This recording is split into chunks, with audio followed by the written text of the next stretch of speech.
titles at Notre Dame. So we do have some sports on what will be a blockbuster of a program. At 3:30, Congressman Steve Cohen will join us from Washington.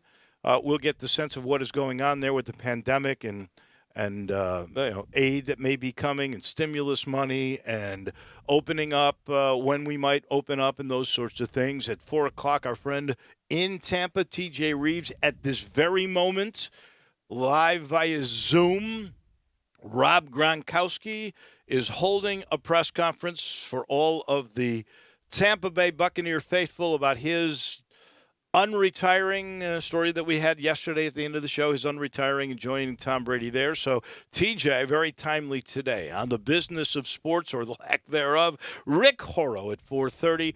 Charlie Leonard will join us for a short hit at about 4:50 to talk about the passing of Tom Nix. That is a huge story today. And then at 5 o'clock, the agent of our time, and a very powerful guy in college sports, for sure, Jimmy Sexton will join us at 5 o'clock. It will be busy. To Forest City we head, and in the safe and sequestered avenues of America, in that little burg, is our friend Brett Norsworthy. How are you today?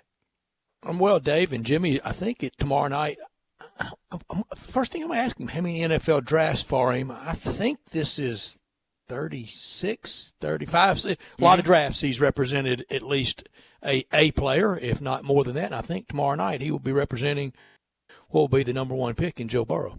Yeah. I think it's fair to say, you tell me if it isn't, Jimmy really has become more famous in the last 10 years or more for its coaches that he represents rather than just players.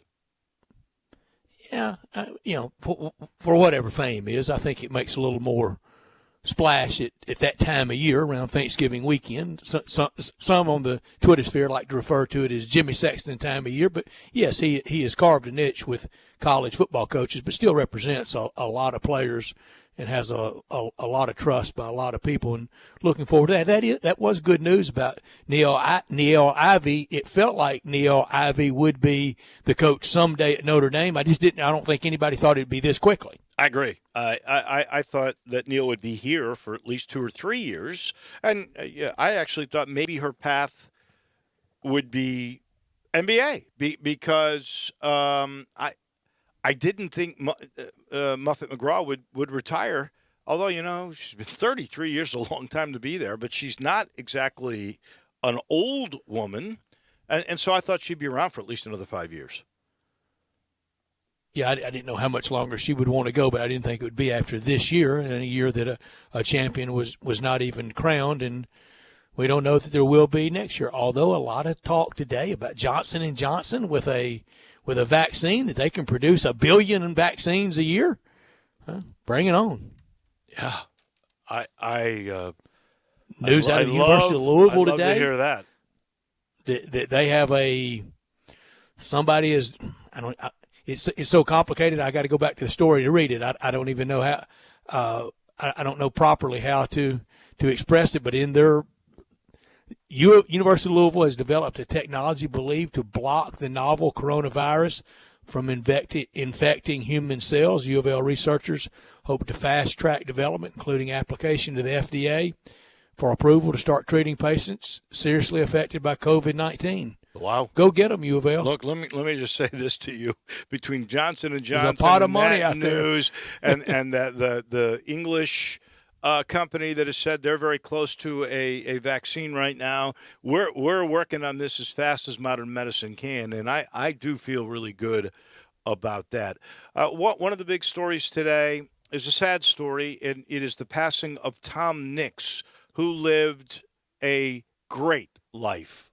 At 93 years of age, he won 239 football games at Christian Brothers High School.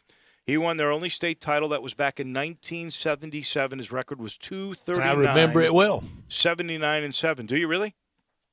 I do, Dave. It was quite spectacular how the style they won it in. Very different times for keeping up with the preps. Although Dave, then between the commercial appeal and the press center, the Preps coverage was unbelievable. Now, it wasn't the Friday night TV scene out at every place like we have now, but I remember that day, that Friday afternoon, like watching the 5 o'clock news, and then I went to high school basketball that night. And as soon as I got home, I wanted to watch Jack Eaton on Channel 5 and see how Christian Brothers did. And they had a thrilling last-second upset over Chattanooga. One of the privates in Chattanooga, Chattanooga Baylor, might not have been Baylor, but it was one of the privates from Chattanooga, and they had, for those times, Dave, and he was, Ronnie Skinner out of Christian. The texter says Chattanooga Baylor. Your Okay, memory is pretty darn good.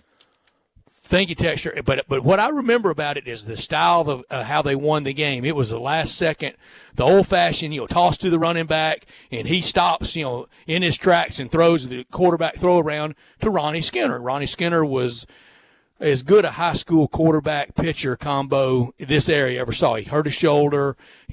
Ronnie Skinner probably was destined more for major league or baseball success than football, although he was going to have his shot with football at Ole Miss, and Steve Sloan coming in, and it was really like right now with Lane Kiffin. It was a lot of hope for Steve Sloan. Hope Lane Kiffin works out better than Steve Sloan did. But and I remember the running back, and I met him. The running back that threw the touchdown is a very renowned doctor now in Memphis, Mike Pruitt.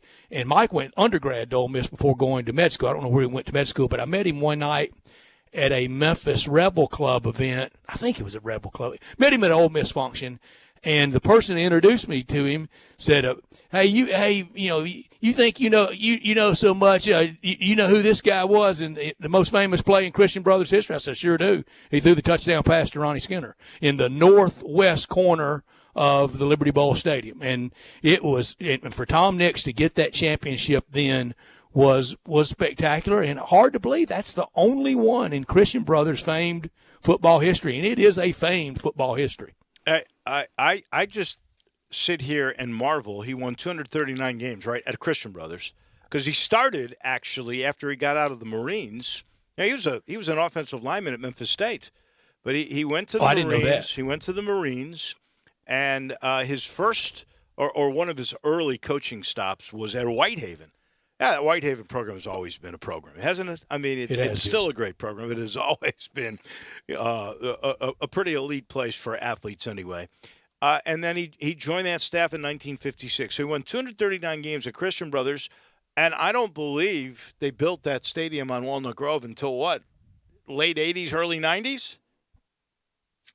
I'm guessing that, yes. Which is, by the way, Tom Nix Stadium. He won every one of those games on the road. The guy didn't have a home game.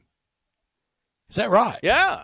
Oh, yeah. When I first got here in 81. They didn't have an established home stadium? I didn't know that. When I first got here in 1981, if Eli Savoy is still in the building, he may know this.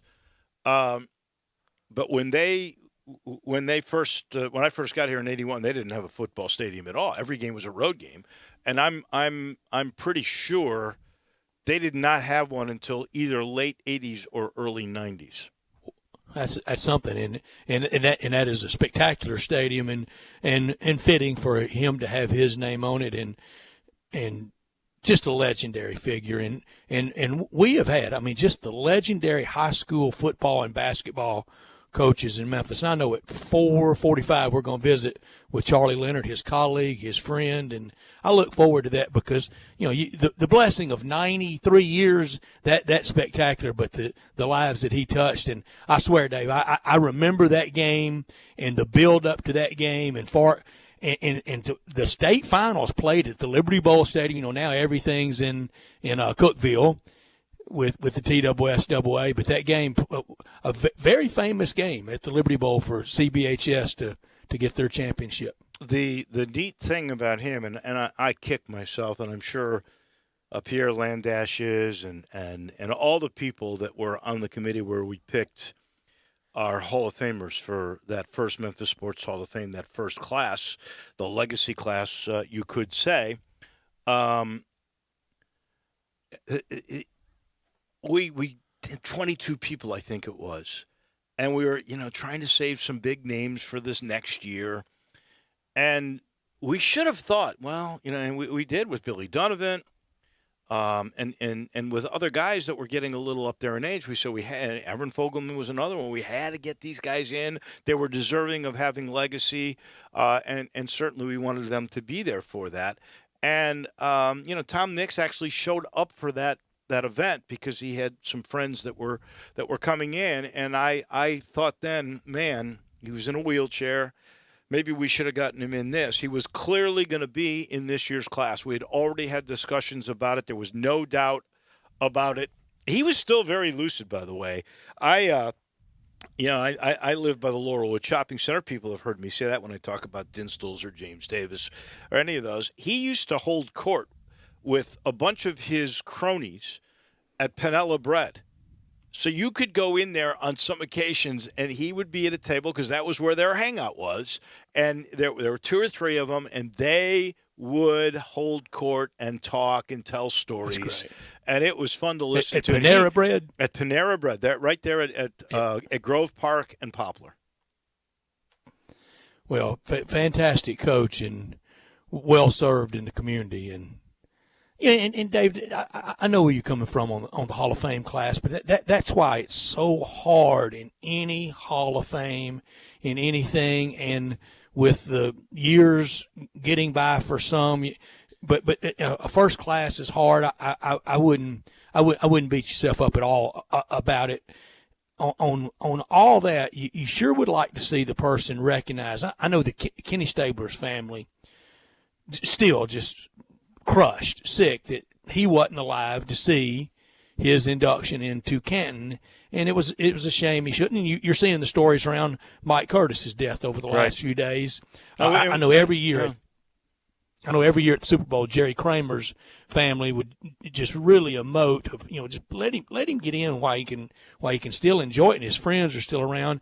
And it doesn't always work out to where you can, but look, they knew. And I bet he knew he was a Hall of Famer. Oh, on many levels. I'm sure that he did. And just think of all the young people from the 50s on. You've got grandparents now that were really taught how to be a good young man into an older man, how to be a father, how to be an educator, all taught by this guy.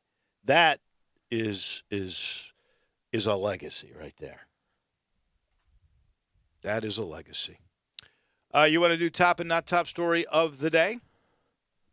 Yeah, I wanted to touch on one or two other things that sure. Going on. In the NHL talking about restarting now in July right. in a couple of kind of sterilized type places. Well, so what I read, at least they're talking. Right, but what I read is they do not want to start in neutrals. They want to go to their arenas, and they're talking about having people. So that's why they're waiting till July is the word that we got. July, they would be willing to wait and restart and try to do it in their own arenas. They do not want to do a model with neutrals.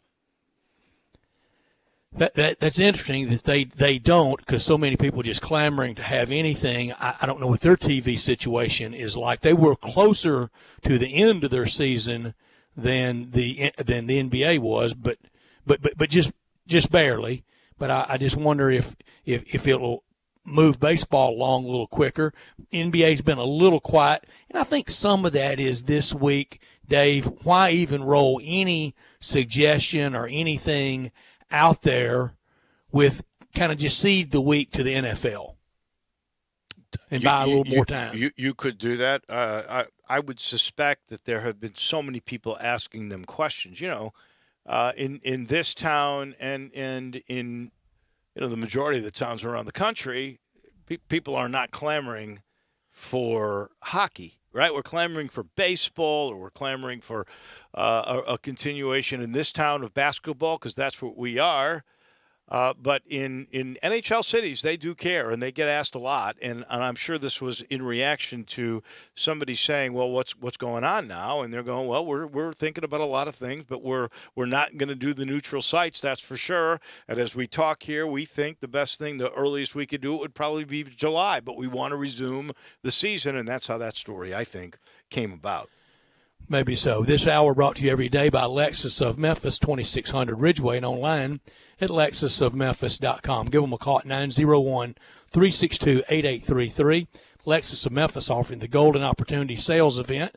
Great offers right now on all 2020 models. Always great deals on the lease options. If you've ever thought, I'd look great in a Lexus, well, guess what? Lexus of Memphis thinks you would look great in a Lexus as well. Drive in luxury and confidence, knowing that every new Lexus comes with complimentary first and second maintenance services. Stop by today at Lexus of Memphis at 2600 Ridgeway and put yourself in the driver's seat of an all-new 2020 flagship LS500, and you'll be looking and driving great. Lexus of Memphis, very high standards in the industry. When you purchase a Lexus, you get top-of-the-line engineering and design, and that makes for the luxury driving experience.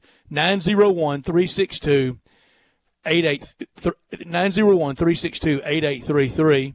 Online at lexusofmemphis.com. Experience amazing at Lexus of Memphis. Top story of the day. Well, the mayor, we told you last night as our program came to a close, had made the decision he would not open up the city.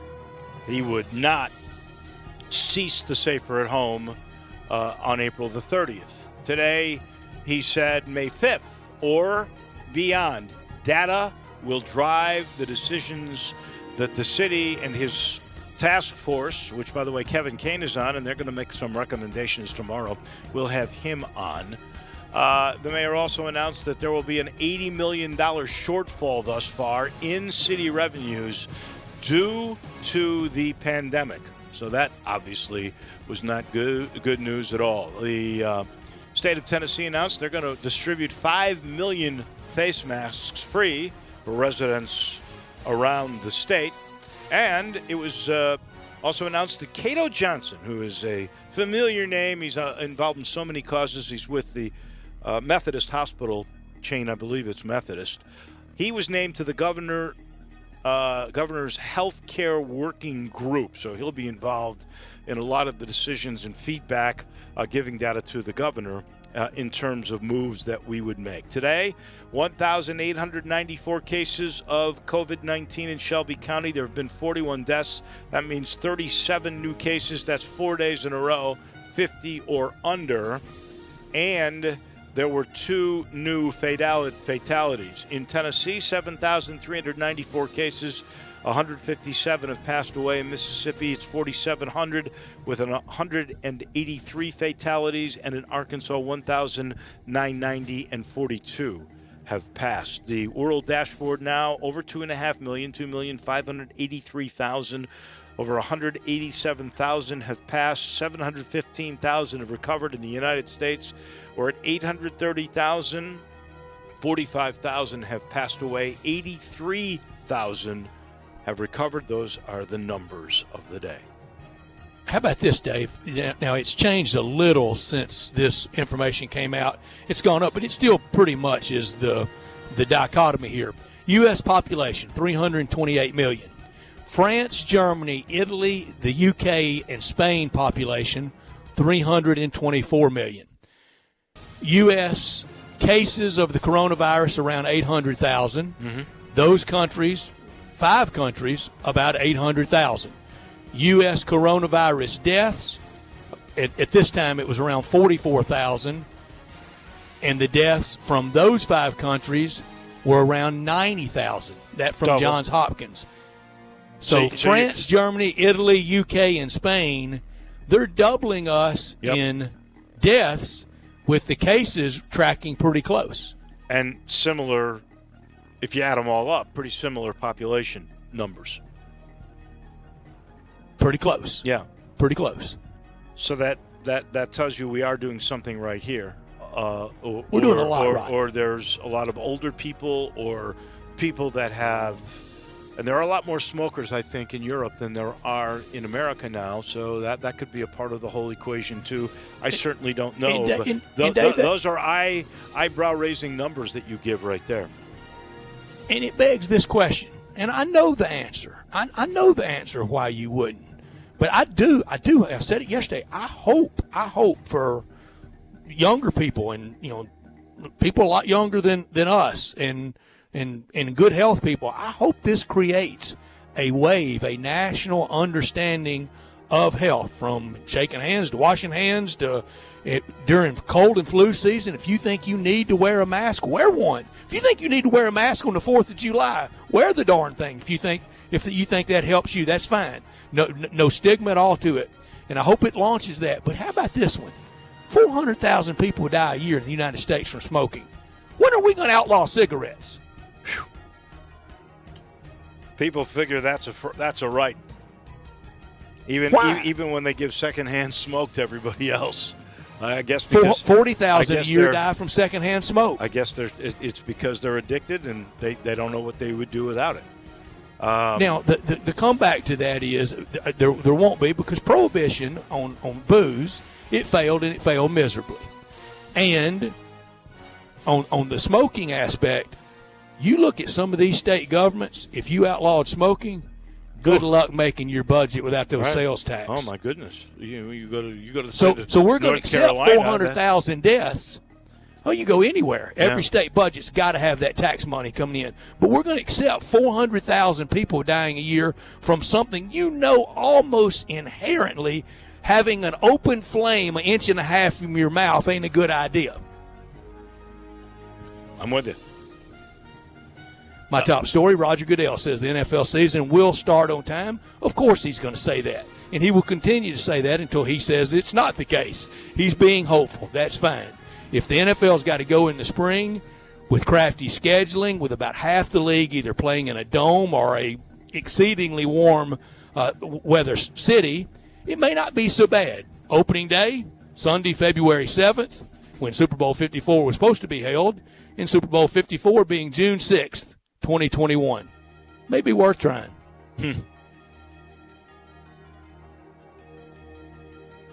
Not top story of the day. Well, the Boston Red Sox have now got to just live with the tough medicine.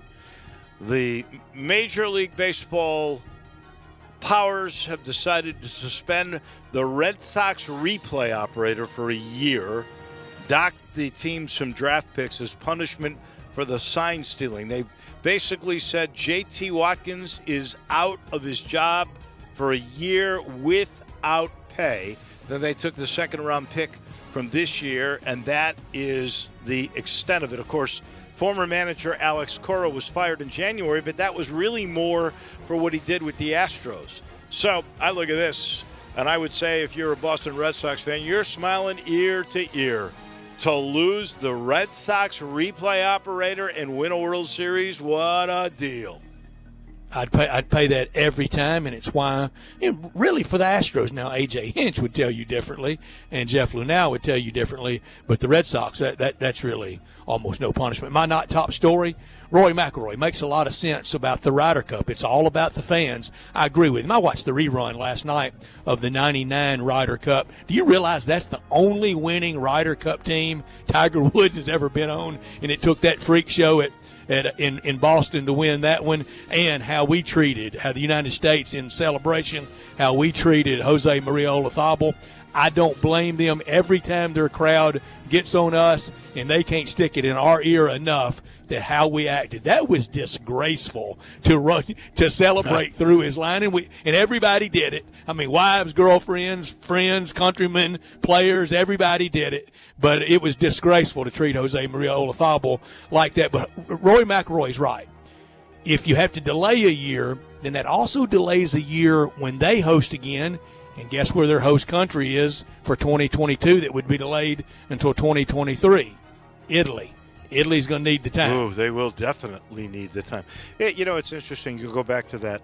That was the one in Massachusetts, Brooklyn. right, where Justin Leonard made the putt, and that was honest, sheer joy. I mean, that was, even though it was terrible that it occurred, and that it was terrible for Olazabal, but it was not mean intended, right? I mean, it was just sheer joy at the eruption of what had occurred. That's what Yes, but golf should restrain yourself from that. I guess you should. I tell you what, in this day and age, it's tough to play a Ryder Cup on the road, and it was definitely tough. It is. Starting with that how match. starting with that one and how we celebrated really it's inspired their crowds to really give us the something, and we can't ever get too sensitive about it because Jose Murillo Thabo, a proud champion. I mean, literally people practically doing somersaults in his line. Well, what was wasn't there a brouhaha at the President's Cup of all places, which I don't think Tiger Woods has ever lost one of those. But at the President's Cup, if I recall, wasn't there something with Patrick Reed last year where the fans really got on him? By, I think, calling him cheater, taunting him, whatever it was. Yeah, they did get on him pretty good last year. We have become. But he leads with his chin too. He does. But we have allowed golf now to, in these team things, to become mean-spirited. Actually, I think it might have even started in Phoenix with those crazies on that par 3. We got to take a break. When we come back, we will be joined by the congressman from the 9th District. That would be Steve Cohen. We'll talk about the pandemic with him in just a minute. This is Sports Time on Sports 56 with Wolo and Stats. Start your day with Sports 56 mornings with Peter Edmiston and CJ Hertz. Right here on Sports 56, 96.1 and 87.7 FM. At First Bank Mortgage, their core purpose is to help you get to a better place. That better place may be a lower monthly payment, that vacation you thought was impossible, or getting into a home with a fenced backyard where your kids can play. To get into your better place, First Bank Mortgage makes decisions right here at home. Dedicated to helping you get to your better place, First Bank Mortgage. Call Daniel Mooney at 901-462-0145 today. NMLS 741022. Equal housing lender.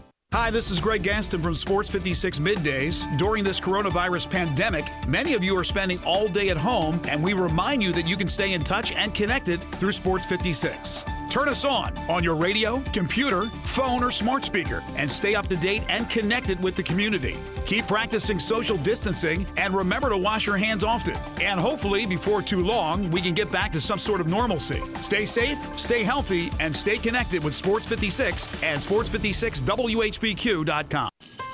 A heart in my tasty Honey Nut Cheerios? Cereal, you trying to tell me you love me? Actually, it's reminding you that it can help lower cholesterol as part of a heart-healthy diet. Wait! They can help lower cholesterol? I've been so focused on the sweet, tasty taste that I completely forgot. Now I'm in love.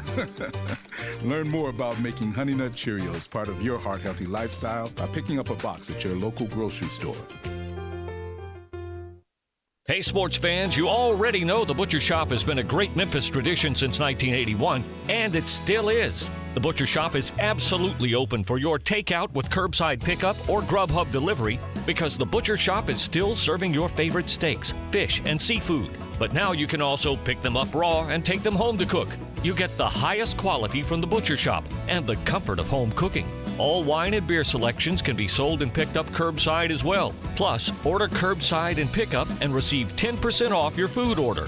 And how about Burger Fridays? Treat your company to lunch, and the Butcher Shop will deliver Hamburger Friday any day of the week with all the fixins for just a minimum $250 order. The Butcher Shop is here for you, so don't worry about getting a great meal. The Butcher Shop has cooked or uncooked meals for curbside pickup or Grubhub delivery. Call 757-4244 or online at thebutchershop.com. The Butcher Shop at the Agri Center, Walnut Grove, and Germantown Parkway. Sports 56 would like to recognize local businesses that are out there still feeding and providing for the community via curbside pickup. Let's support local business with your business. These local businesses include Central Barbecue, Sunrise, Sweetgrass, Humdinger's, Germantown Commissary, Jason's Deli, Corky's, East Coast Wings, Moe's, and Soulfish Cafe. Sports 56 appreciates the support of local businesses always, but especially during this time. Thank you. Now, back to Sports Time on Sports 56 with Wolo and Stats. This hour of Sports Time is brought to you by Lexus of Memphis. Here once again are Dave Woloshin and Brett Norsworthy.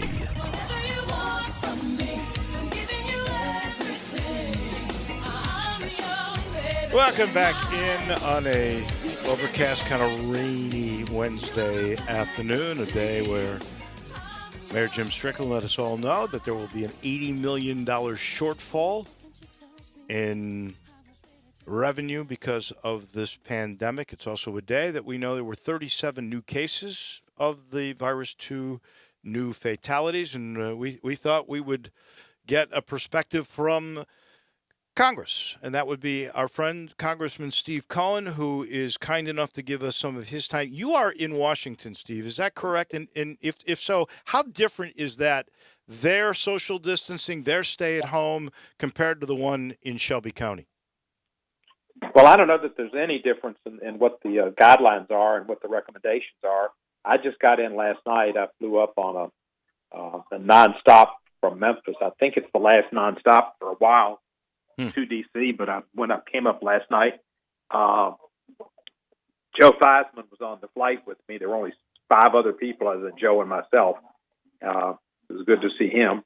But we flew up, and there was hardly anybody in the airport, and there was hardly anybody out. And I went to my office, and I got in my car, and I drove to my condo, and I've been here ever since.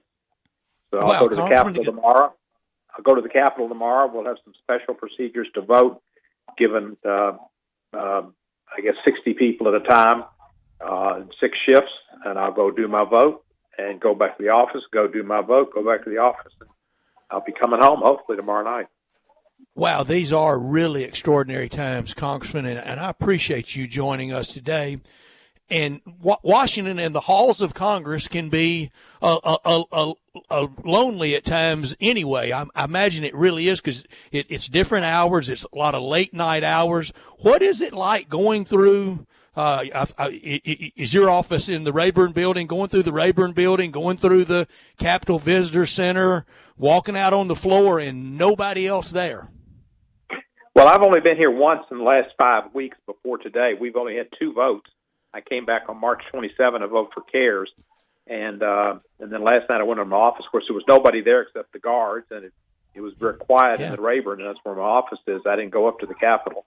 Then when I came up on the 27th, there were folks in the on the floor because there was just debate going on, and there were folks put in the gallery to kind of have social distancing, so there were not citizens in the gallery. There were Congress people in the gallery, so we could be separated, yet be there, and I think that's what we'll have tomorrow, and I suspect we'll have that for a while.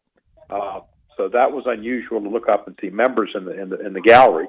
The rest of the building was pretty empty, but I went in through the Rayburn side entrance, and I left by the steps, and I got out of Dodge. I've been in Memphis mostly.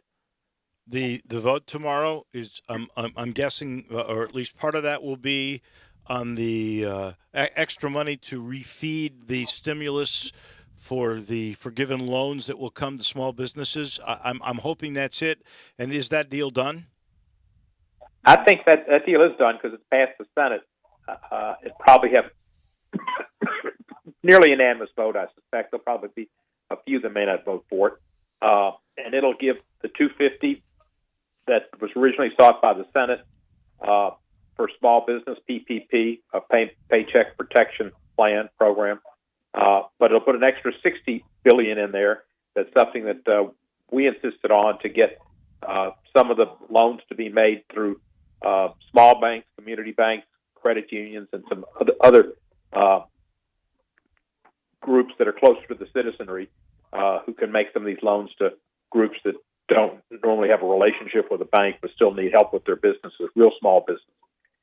And you have been adamant about some of those PPP loans, Congressman Cohen, and I think you led the effort to just really to publicly browbeat Shake Shack. You've mentioned Ruth Chris. I'm with you at the Judiciary Committee. Do you think y'all will have hearings on exactly how some of these people that we really wouldn't designate as a small business jumped the line and got a small business loan? I suspect this will go to government oversight, more likely, and of course there's going to be a special committee tomorrow, resolution to establish a special committee on oversight of these funds, which Jim Cummings will be in charge of. Clyburn, James Clyburn will be in charge of, and we'll vote on that tomorrow, as well as the what they're calling the Relief Bill 2, and it'll have the $60 billion. It'll also have another $60 billion for the EIBL loans, which are loans and grants, 10 million in grants and 50 million in loans for economically impaired facilities because of catastrophe or damages. They came about, and then we did get 75 billion for health and community healthcare workers, PPE, hospitals, and community health centers, and 25 billion, half of which, give or take 11, goes to the states directly, and the rest will go to CDC and NIH to try to set up a national testing program. So there was a lot of improvements in the bill, an additional $120 billion in loans, and then the $75 billion to the hospitals and $25 billion for testing. So it's a better bill. I was concerned. Steak Shack did give their money back. After they got their $10 million, and of course they applied for it, they said no. And then the only group that's come back and said, no, we're not going to take it. There was a story I saw today over the wires that said that there were maybe like 80 companies that were publicly traded corporations that got money. So it was more than Ruth Chris and Potbelly and some taco company that had been more or less outed. There are a lot of them, and they all got it, and a lot of them are financially secure and not who we intended it to go to, but was legal within the guidelines that were drawn up on the Republican Senate bill, which is what that bill was. It started in the Senate, and McConnell had it drawn up, and there were Democrats involved, but the Republicans were in charge of drawing it up and doing the guidelines. So that's where it got to be, and that was just terrible. I mean, Ruth Chris, they did $20 million handout from the government, but the worst thing was put in there was a provision that the government group on taxation estimates is going to cost the budget $90 billion next year, maybe more. And that was a tax break for hedge funds and real estate investors where they could have deductions for certain losses that they had in the past. They were outlawed by the 2017 tax bill that was passed. They were limited to $500,000 in losses. This eliminated that and gave them 2 years to go back and from now so they could refile their taxes for 18 and 19 as well as on 20. That's why I think it cost $90 billion immediately, and it's been estimated from 150 to 500 billion over the course of this law. And I've joined with Rosa DeLauro on a letter to try to repeal that law. And Lloyd Doggett of Texas and Sheldon Whitehouse, Senator of Rhode Island, got the Committee on Taxation to look into it in the estimates. That was something else the Republicans put in. It had nothing to do with the coronavirus. And certainly any losses in the last 2 years had nothing to do with the coronavirus. 80% of that money will go to 24,000 people who make over $1 million a year. I mean, that makes you want to throw up. It does. Will you have a review of the Ivy League schools that have almost $140 billion in endowments with them getting their money? Harvard's even turned theirs back today. Will you lead the charge for the other 7 to turn theirs back? Well, I don't think that's again, that'd be education or government oversight. It's just not in my purview. I've got transportation where I'm working to try to get the Department of FAA to do a new formula for the disbursements to the airport funds. And the Knoxville Airport got about $500,000 more than the Memphis Airport. They got $25 million and change. We got 24 and change. We had twice as many flights. We got all the FedEx flights, and they had some formula that considered your debt versus your cash and some other financial bases, which made no sense to me. But that's what they did, and they gave $18 million to some airport in North Dakota that only has like 600 flights a year.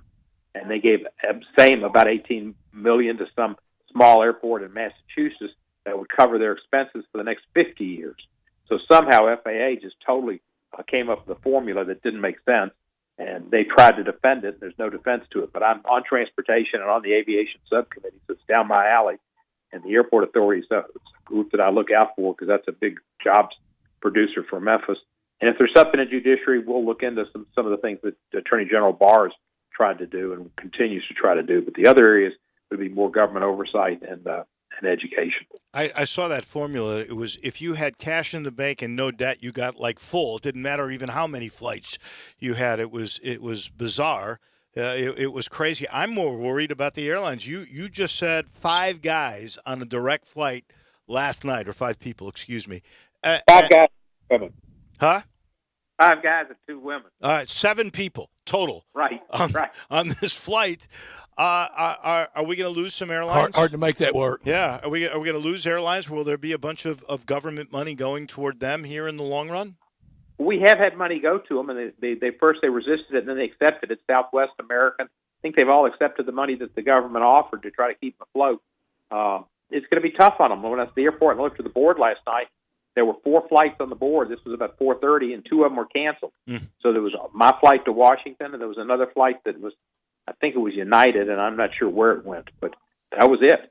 And the airport was dead. I mean, it's funny. The flight agent said there will be no service on the plane.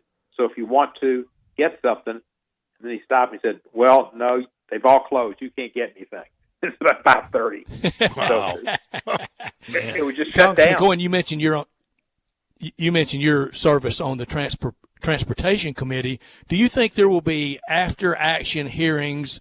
And I'm not talking about a blame game, but I'm talking about a thorough assessment of what we did right and what we did wrong in all this, on why wasn't the subway in New York City, the metro in D.C., and Bay Area rapid transit in the Bay Area, why weren't they shut down? Because that seems like that was a virus petri dish.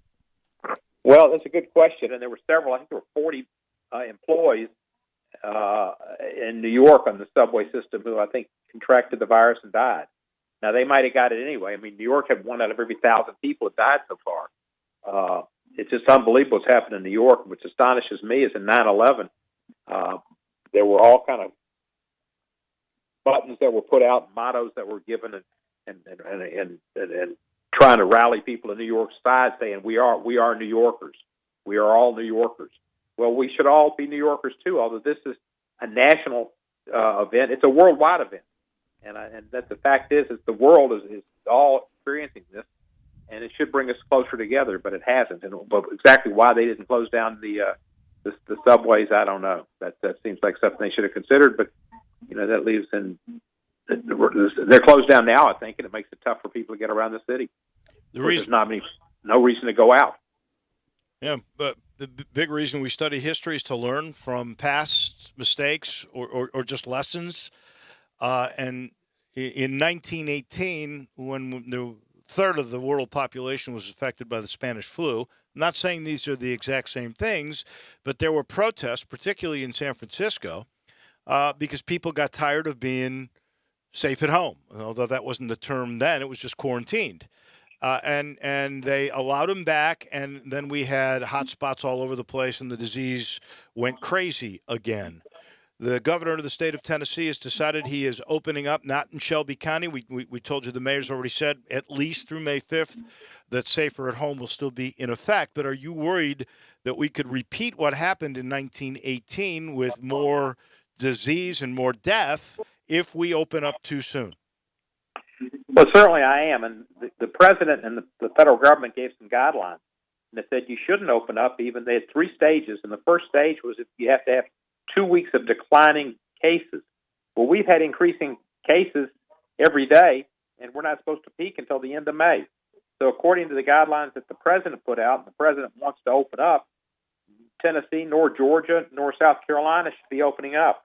And I think that they're just too much in a hurry to do what the president wants, but not necessarily what he says. He wants it open. He says he wants it open, but his guidelines that he put out said something different. But that's so typical with situations like, it came out you should wear a mask, and people ought to be wearing a mask out. It partly protects the others, which we should be looking out for others. Do unto others as you'd have them do unto you. So wear a mask and care about your brother, but it also protects you too. And, I was talking to Theismann. He had a mask on. I had a mask on. He was probably was less than 6 feet away, and I started getting a little bit concerned about talking, and finally I just kind of went and sat down for a while before the door opened. But there was another, I think a flight attendant on the plane without a mask, and he starts talking to Joe about golf and this stuff, and I thought, I wish he just, wish his mouth was covered at a minimum, but I wish he'd shut it up. Yeah. I mean, that's the way people get this virus is spread, and you can be asymptomatic and do it. There was an interview today with Anderson Cooper that was amazing. He was the mayor of Las Vegas, and she was arguing that they need to open up their casinos immediately, and she wants everything in Las Vegas opened up. And she said, well, why would people come there And she said, well, people love to get if they don't have the shows. Well, they'd come and they want to gamble, and they can find a way to make it socially distant. And she said, we have professional sports too, and we want people to come out here to our professional sports games. And he was saying, do you want that to be open too? And she said, yes. Well, I got news for you. What happens in Vegas doesn't stay in Vegas. No, it doesn't. That Congressman, is true. have you toured? And examined? What happens in DeSoto County, and what happens in Fayette County, and what happens in Crittenden County, when they come to Memphis to work, or if they come to Memphis for any reasons, it comes to Memphis. That's Doesn't right. stay there. Have you toured and examined the commercial appeal building that could house patients? Not since it closed. No, I hadn't been over there. Last thing for Congressman Cohn, real quick, Steve, we appreciate your time. The mayor has said there's going to be an $80 million shortfall in city revenues because of all this closure. Will there be federal aid for cities to try to make amends when this is all said and done? Well, that was the other attempt that we made to change the law, and we'll make final tomorrow. Besides getting the loans more directly to low income and small business, real small business, and to hospitals and healthcare and to testing, et cetera. We wanted to get money to state and local government, and the administration refused to go along with it. McConnell and Trump said, no, we'll deal with it, CARES too. But we tried, and I know Speaker Pelosi tried something that Mayor Strickland had talked to me about, and that was to see to it that the provisions that they have now, there was money in CARES 1 and a goodly amount of money, but it said it has to be related to the coronavirus.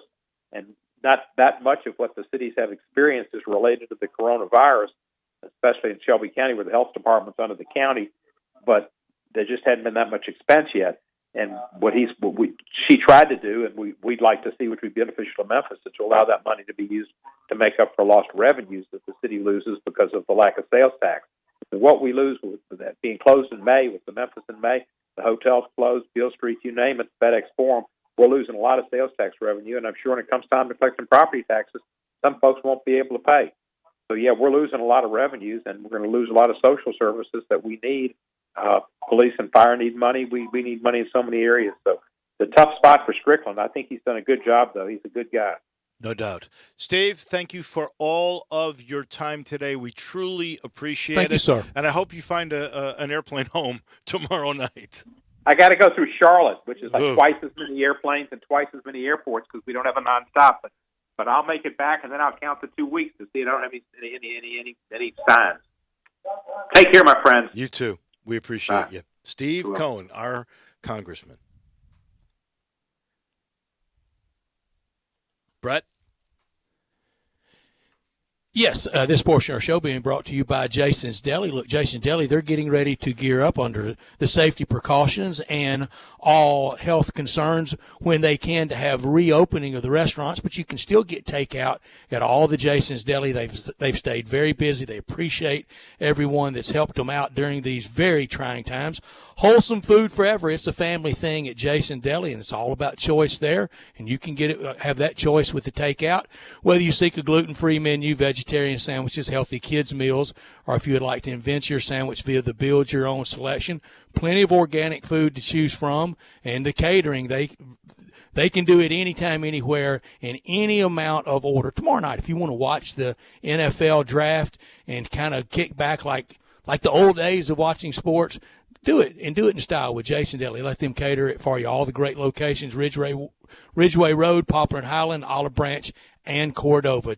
All that great food, all the salads, all the meats, bread, spreads, soups. You can get it all takeout, and you can get it catered to you by Jason's Deli. Check them out online at jasonsdeli.com. We take a break. We'll come back to wrap up hour number one on this chilly, overcast Wednesday on Sportstime on Sports 56 with Wolo and Stats. We are Sports 56 WHBQ. Listen to us daily on AM 560, 96.1 FM, or 87.7 FM.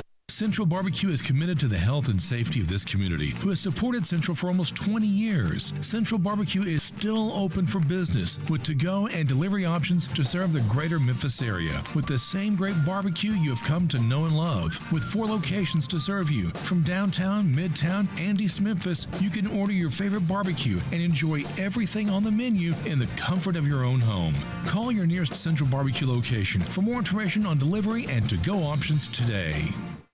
Hi, folks. Bob Burkheim for Sunrise Chevrolet. A lot has happened overnight, and just wanted to let you know we're open at Sunrise for all your automotive needs. Service, body shop, parts, and sales. Go online to sunrisememphis.com to schedule an appointment. Should you need a vehicle, we're offering 0% up to 84 months with deferred payments up to 120 days. You can shop online. We'll bring the car or truck to you. At Sunrise, we know you want to feel safe, so bring your car to any Sunrise location. We'll disinfect it at no charge. Find new roads to Sunrise Chevy in Collierville.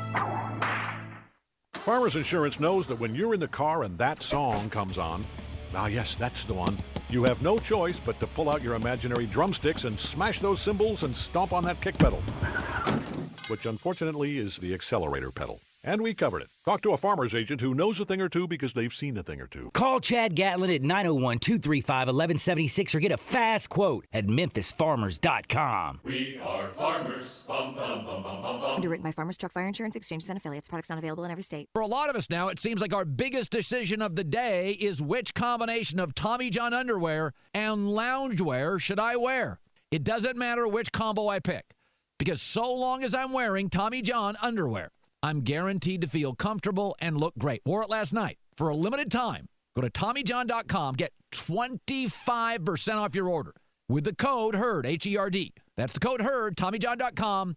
Go to their site. Check them out for all the details. I'm Dr. George Flynn, president of Flynn Broadcasting. On behalf of everyone associated with Flynn Broadcasting, we want to wish you good health, especially in this coronavirus situation. You can be the hero. All you have to do is practice social distancing. That's right, 6 feet away from other people, and you'll be part of the solution, not part of the problem. Also, if you feel ill and have a cough or fever, get tested so you'll know if you have coronavirus or not. I'm Dr. George Flynn with Flynn Broadcasting. We'll keep you connected while you maintain your physical social distance. So keep listening to this Flynn Broadcasting station, because we're in this fight with you, and we're going to help you stay connected. Now, back to Sports Time on Sports 56 with Wolo and Stats. This hour of Sports Time is brought to you by Lexus of Memphis. Here once again are Dave Wolochen and Brett Norsworthy.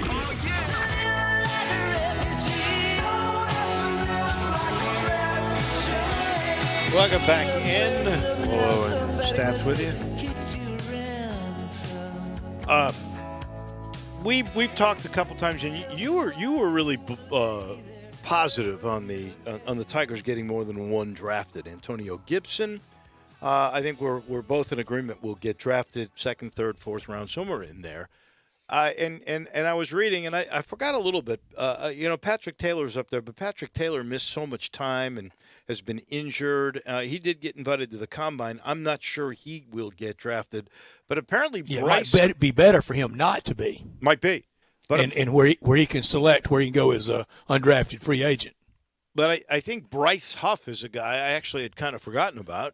Yeah, Bryce Huff has a shot. There are some people think that he'd go third or fourth round. I don't know if he'll go that high. Man, I know. I saw him play 2 times in person last year. Huff, unblockable in both of them, and I thought his play on the safety opening day against Ole Miss, well, it sealed the game. I don't know if it won the game, but it sealed the game. It did. It was the play that defined. If you look at a highlight of that game, that's the defining moment. There's no question. I never really know why shotgun teams from the goal line want to do a bunch of cross-bucking and handing off. You don't have that much time. Get under center and snap it and get out to the 2, and then on 2nd and 8, run it for 2 more, and then try to get 1 more and then punt. Here's the truth. I don't know why on either side of the goal line you go to a shotgun offense. I can never understand how you're a foot out and you're going to hike the ball 4 yards behind you. and give up your foot. Yeah. I don't understand that, and obviously when you're looking at a, you know what they'll safety tell you that's in there, they're going to run their offense. You know what they're going. This is what we run. Yeah, I know.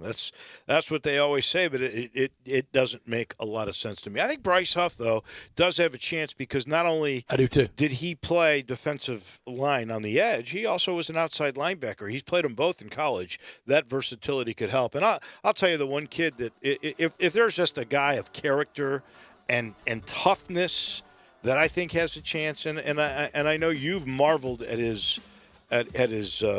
textbook form. That's Austin Hall. Austin Hall. Somebody taught him how to tackle the right way and the safest way. It should be a coaching tape of this is how you do it, and you probably won't ever have a neck injury from it. That's an hour in the books, ladies and gentlemen. I'll let you know this portion of the show is brought to you by Memphis Tourism. We're going to have Kevin Kane on tomorrow. He and Melvin Gibson, they do such a good job of bringing sports to this town, of bringing events to this town, and now Kevin, of course, is on the task force too. You know, we're talking about this town being known for world famous music, world famous food. But we have unbelievable sports, starting with the WGC, and let's just hope that really happens that last week of July, first week of August. That new St. Jude Ironman, I don't know if it'll happen this year, but it's going to happen eventually. This is a winning combination of the way we bring sports here and all the other events. And we thank the Memphis Tourism and Memphis Sports Council for being a great sponsor of this program. We're back in a minute. When we come back to Tampa, we go. I got a feeling he's beaming. TJ Reeves on Gronk and the Bucks. That's next on Sports Time on Sports 56 with Wolo and Stats. I want to invite you to come by the Spirit Shop. You know, that little log cabin on Poplar, your liquor and wine oasis. The Spirit Shop has been providing sports fans their beverage needs since way back in 1969. So come in now and get ready for the big game. Whether your favorite team wins or loses, the Spirit Shop will help you celebrate or ease that pain away. The Spirit Shop is open every day, and they're located perfectly at 4848 Poplar. That's the corner of Poplar and St. Nick. Hi, I'm Troy Fiveash, owner of Fiveash Roofing. Can anyone explain to me why anyone would care how I measure your roof? We have all heard about measuring your roof from outer space. Well, to be honest, there are aerial pictures that are taken every 4 years that can be used to measure a building, but it's not from outer space. Besides, no one, and I mean no one, can tell you what's wrong with your roof or even if you need one by using pictures that might be 4 years old. If you would rather do business with a family-owned and operated business with a lifelong tie to Memphis that refuses to mislead or use gimmicks, please give me a call. Best products, best warranties, and the best customer service we know how to provide. Fiveash Roofing, proud partner of the Memphis Tigers and the official roofer of the Memphis Tigers home team. Fiveash Roofing, fair, honest, and ethical. 367-0050 or memphisroofer.com. 367-0050 or memphisroofer.com. Fiveash Roofing, it's what we do. We're here for you.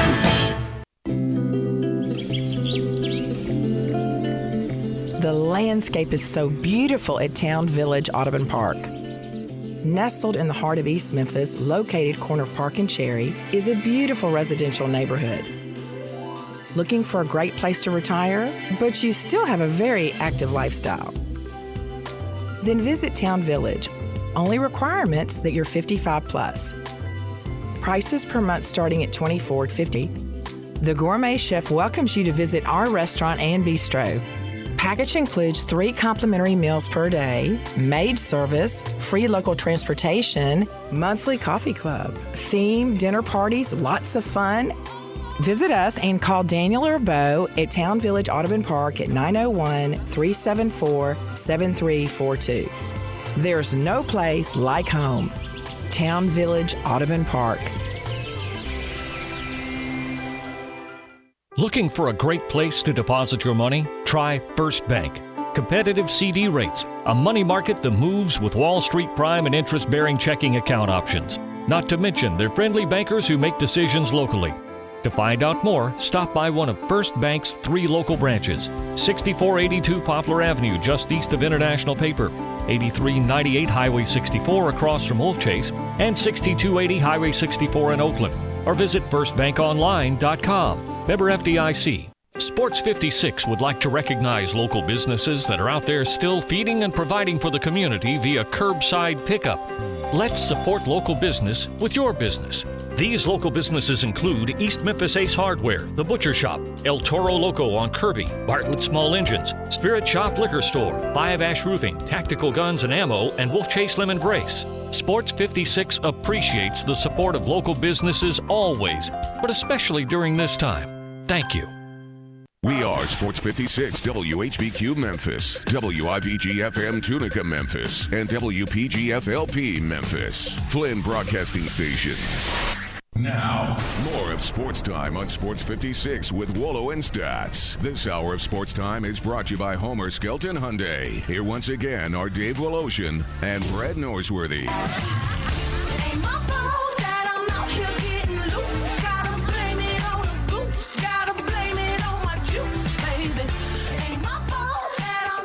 Welcome in hour number 2 on a day where, well, there was some sports that was being announced. The Boston Red Sox got a slap on the wrist for stealing signs. They took their replay guy and fired him for a year without pay. That'll show them. That'll really show them how tough they are, no question about that. And we saw that Muffet McGraw, who is the longtime women's basketball coach at Notre Dame, has retired after 33 years. But the story with the Memphis tie is that Neil Ivey, who was her assistant there and was an assistant for the Grizzlies this year, will be the person that will replace the legend at Notre Dame. Neil Ivey will be the new Irish women's coach. So a couple of stories. To Tampa we go right now. And our friend T.J. Reeves must have a big smile. If you thought they were excited when Tom Brady signed up, well, they were. And they bought I hear jerseys. those twin girls. One has a 12 and the other one has an 87. Now they got Gronk, and that would make sense as they are going to continue that combination in Tampa Bay. How crazy is it in your city right now? Well, there is a lot of buzz. It's great to be with you on a Wednesday. I do sincerely enjoy talking with you guys whenever I get a chance. Hope you guys are doing well. And my phone has not stopped ringing and buzzing because, again, we're all looking for, in social distancing and isolation, for news and for something like this to be going on. It's crazy in the football off season that, suddenly out of nowhere, Gronk is no longer retired. He's no longer wrestling. Remember, he was actively wrestling 2 weeks ago for Vince McMahon on his WrestleMania pay-per-view. Right. And now suddenly, within a day, this is all done. He's passed the physical. It apparently was something, as Gronkowski was telling the media just a little while ago on a Zoom conference call, that's going to be replayed everywhere. You guys can see it online. It's on ESPN. I think it may be on the Food Channel with Rachel Ray later on because she's looking for fresh content. Cooking with Gronk. But in any event, he was saying on that Zoom that this really came together probably in the last few days, and Tom Brady did have a big hand in it. Tom Brady was talking to him and in communication with him about what do you want to do for this year? Do you want to continue to wrestle? Do you want to play football? And once Gronk essentially gave him a green light, Brady, of course, communicated to his new best friends, Jason Light, the GM, Bruce Arians, the coach, that Gronk is interested, is serious about this, and now you got to work out some kind of a trade with New England to be able to get your hands on him, and that's what the Bucs were able to do. But again, this was very quiet all the way until yesterday, and then suddenly, bam, everything everywhere came out that he had taken the physical, the trade had been made, and today he's meeting with the media. And then I'm sure we'll get to this. What does this mean for the Buccaneers and a possible trade and maybe even a trade up in the draft tomorrow night? Even more intrigue, guys. How did they work that deal out? So does Gronk say to the people in New England, look, I'm thinking about coming back, but I want to go with Brady. Will you talk to Tampa or get her done? Is it that he goes and chats tells Brady to tell their GM, call him. He talks with them and says, "Look, I want to play, but I want to come with you guys. I don't want to go there. Work out a deal." What are the mechanics of this transaction? That's good. It's a good question, and I think it's pretty much as I said that Brady told Jason Light and Bruce Arians he's interested in playing, and now it's incumbent on Light as the GM, who, by the way, worked for a couple of years as an assistant, as a personnel assistant in New England, and does have a relationship with Bill Belichick, to make the phone call to New England. And keep in mind, New England is salary cap strapped. That's part of their problem. Even with Brady off the books, they didn't really have the room to pay Rob Gronkowski $10 million if he wanted to come back. So the Buccaneers end up making a swap where they gave New England a 4th-round pick, and the Patriots gave the Buccaneers their 7th-round pick. So essentially New England moved up about 90 to 100 spots in the draft. And to them, they had obviously moved on because Gronk didn't play at all. Remember last year, he was very banged up at the end of the 2018 season that was played, even though they won the Super Bowl. He's had 12 surgeries. He talked about that on the press conference a little while ago. Surgeries on his elbow, surgeries on his back, surgeries on his knee. So there are definitely some concerns here about how healthy can he be moving forward. But that's essentially the mechanics of the trade because, again, he was still property of the Patriots with one more year left on his deal. What they do is they put you on what's called the reserve retired list in the NFL. It may have other names in baseball and in basketball, but what that means is you were still under contract, and if you decide to come back, that team still has the right to enforce that contract or to say to another team, you got to compensate us, and that's what the Buccaneers were willing to do. And, TJ, you look at the Buccaneers last year. Look, now the NFL, you can go down everybody's schedule, and it's a narrow league. It's a 3 to 7 point league, it feels like, every single Sunday. But even with Jameis Winston throwing it too often to the other team, the Bucs were right there last year. That said, the Browns were the summertime darling last year. Neither Dave nor I, either one of us got that last year. It was just a little too fast for that coach, for that quarterback. That won't be the case this summer, being the summertime darling, because with Bruce Arians, Tom Brady, Byron Leftwich, Tom Moore, and the offensive weaponry on the field for Tom Brady, if that defense can be just a little bit better against the pass, Buccaneers can go to the playoffs. Oh, there's no doubt, and do damage in the playoffs. And Vegas already realizes this. I mean, they're looking to gamble on anything right now in Vegas without the games, and they've lowered the Buccaneers' odds. Buccaneers before Brady were something like 50 to 1. They immediately became 20 or 25 to 1 in some places and the offshore online books.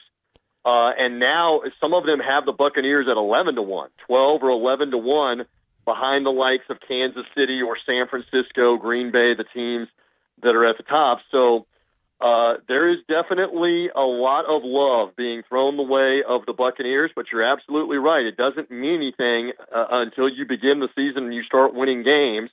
I'm with you guys. It's easy to say after the fact, but I was first guess on this, not second guess. That the Freddie Kitchens thing. No way. Freddie Kitchens had never been proven as a head coach. Baker Mayfield obviously was going into his second year. They tried it with the continuity of the same offense, the same offensive guy behind him, but you could tell that you had a combustible situation, especially with the likes of Odell Beckham and also Jarvis Landry, some hothead personalities. That let a rookie quarterback pick the coach. It did come apart. So they let a rookie quarterback pick who the head coach would be. Which, okay, if you're Magic Johnson and you've got a couple of years in the NBA and won a championship, maybe you get to tell Jerry Buss, hey, I don't want Paul Westhead anymore. We got to have somebody else. And this is going to come out on the documentary too, those Last Dance documentaries with the Bulls. Michael Jordan told Jerry Reinsdorf, we can't take it anymore with Doug Collins as the head coach. So if you're one of those guys, you can get away with Kevin that. Lowry right, before Baker that. Mayfield probably shouldn't have gotten away with picking the head coach. That was a terrible situation. Here, I understand the excitement, and they're hungry, and you do have a lot of nice little pieces But, here's a guy, Gronk, all those surgeries, and he hasn't played in a year and a half, although he's been wrestling. I get that. But it's a different thing when you suit up and you got to sprint, every darn play where your hamstring, how old is he, 30, whatever it is, and all that wear and tear. I got to see him play a few games to see if he's really going to be the real deal. And, hey, we got to have a season, too. That's the other aspect. True. What are they saying so this around factors Tampa? in while we're on the subject. So Mhm. this also factors in that now the speculation is the Bucs will trade the former number 1 pick tight end O.J. Howard, who they drafted 3 years ago. He's in the final year of his rookie contract. He's very affordable for another team to take him at only a couple of million a year, $3 million a year, for another team to take him. And then you would essentially, like a baseball rent-a-player, have him for that season and decide, do we want to pick up his more lucrative fifth-year option or not? So, again, I don't know what they're going to do. I know I love O.J. Howard personally in dealing with him. He is big. He is talented. He's personable. There are some in this market that have just written him off, that he's not ever going to be great.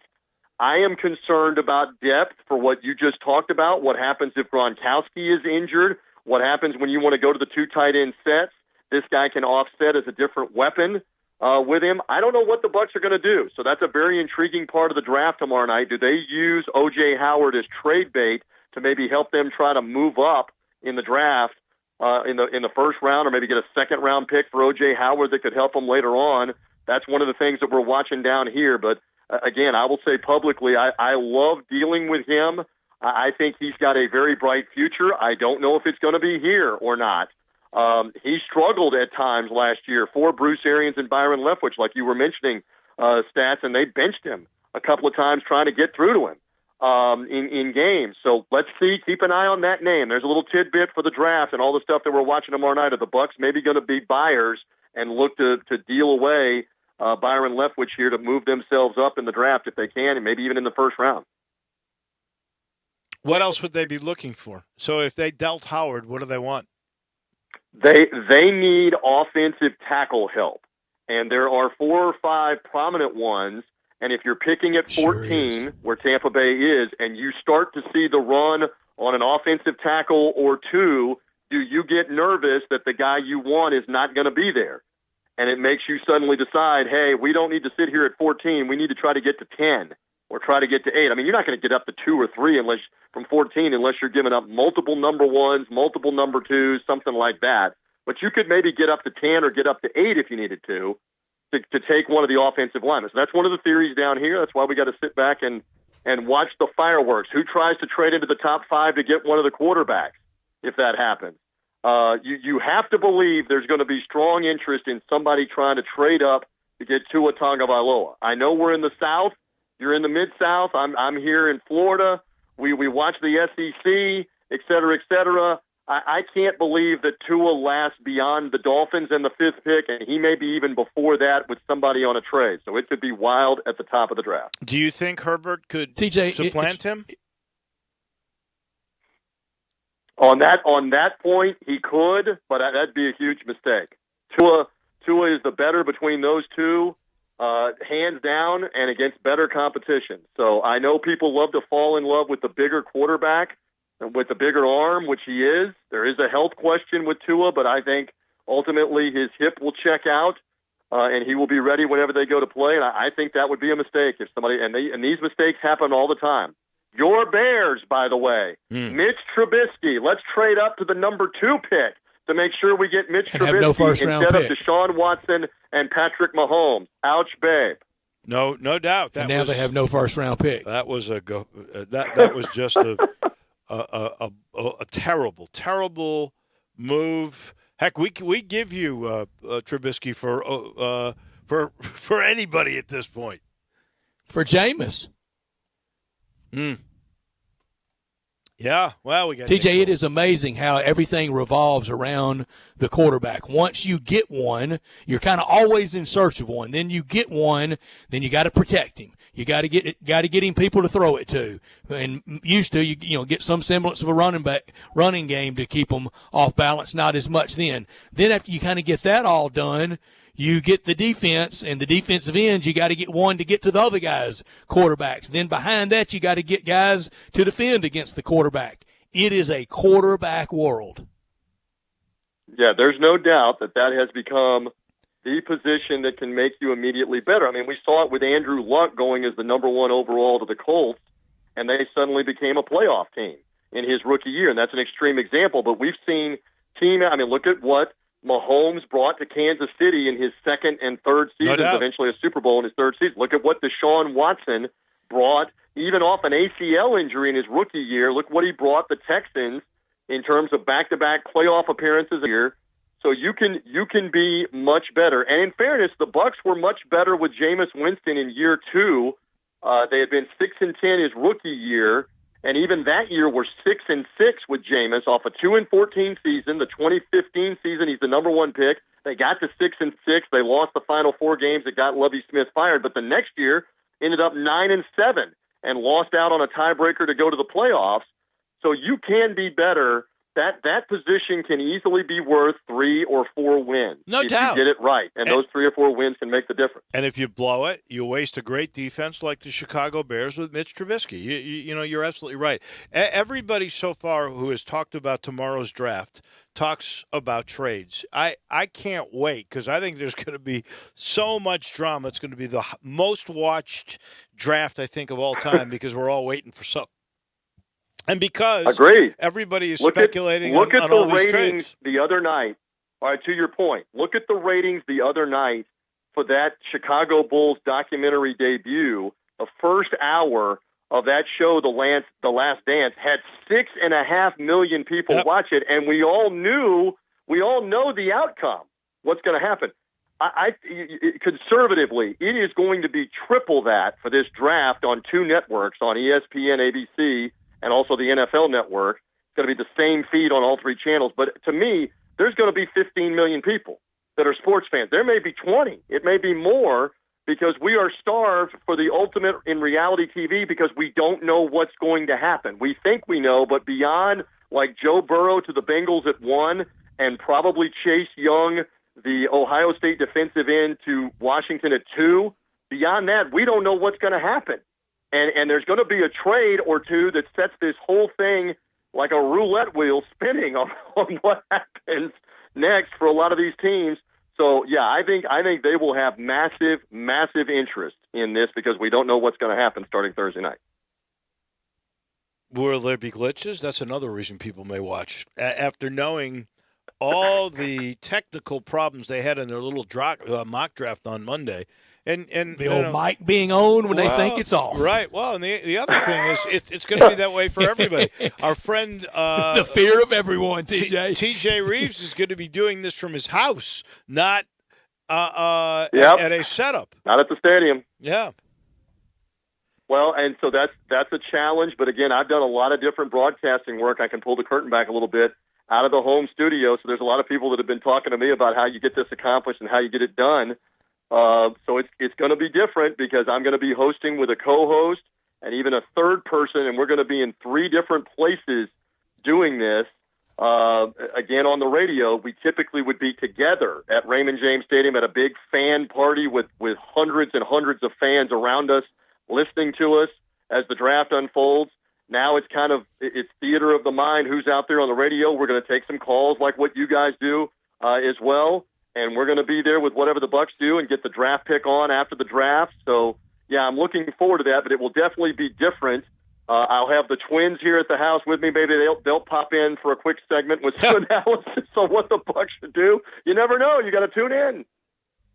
Man, it's the wildest time that we have ever seen for anything like this, and I do think you're right. I mean, they got $6.5 million for that. This because if they add up all 3 of the stations, this could be double-digit millions for this draft. I don't really know what did the draft do last year.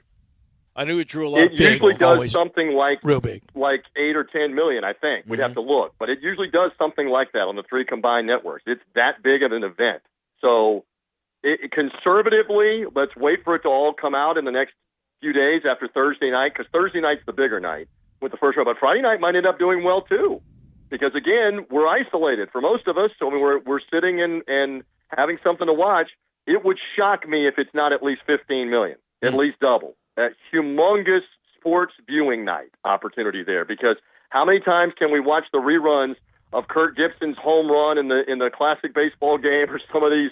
I mean, how many times have they shown Peyton Manning against Tom Brady, either Colts against the Patriots or Broncos against the Patriots on these different TV networks? Like every time you turn around. I watched the 99 Ryder Cup last night.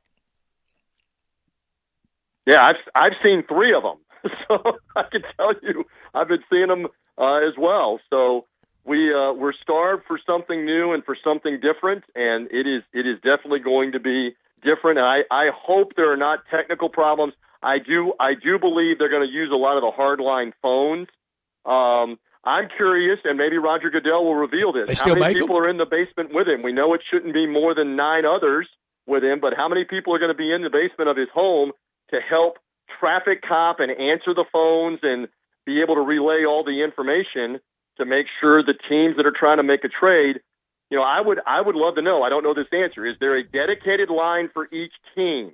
In other words, I have a dedicated person at the other end that I know from New York is just attending to me, or does everybody have the same number and we got line 1, line 2, line 6? Well, they could that we're trying to get through to. Well, Who knows? they could use the Zoom or the webinar technology, which means that you have audio and video. You're watching the guy at the same time. I would assume Roger Goodell's basement is pretty big, so I think I they could saw probably him sitting in it, and it safely looks pretty distance each big. other. Yes, Yeah. it's a standard.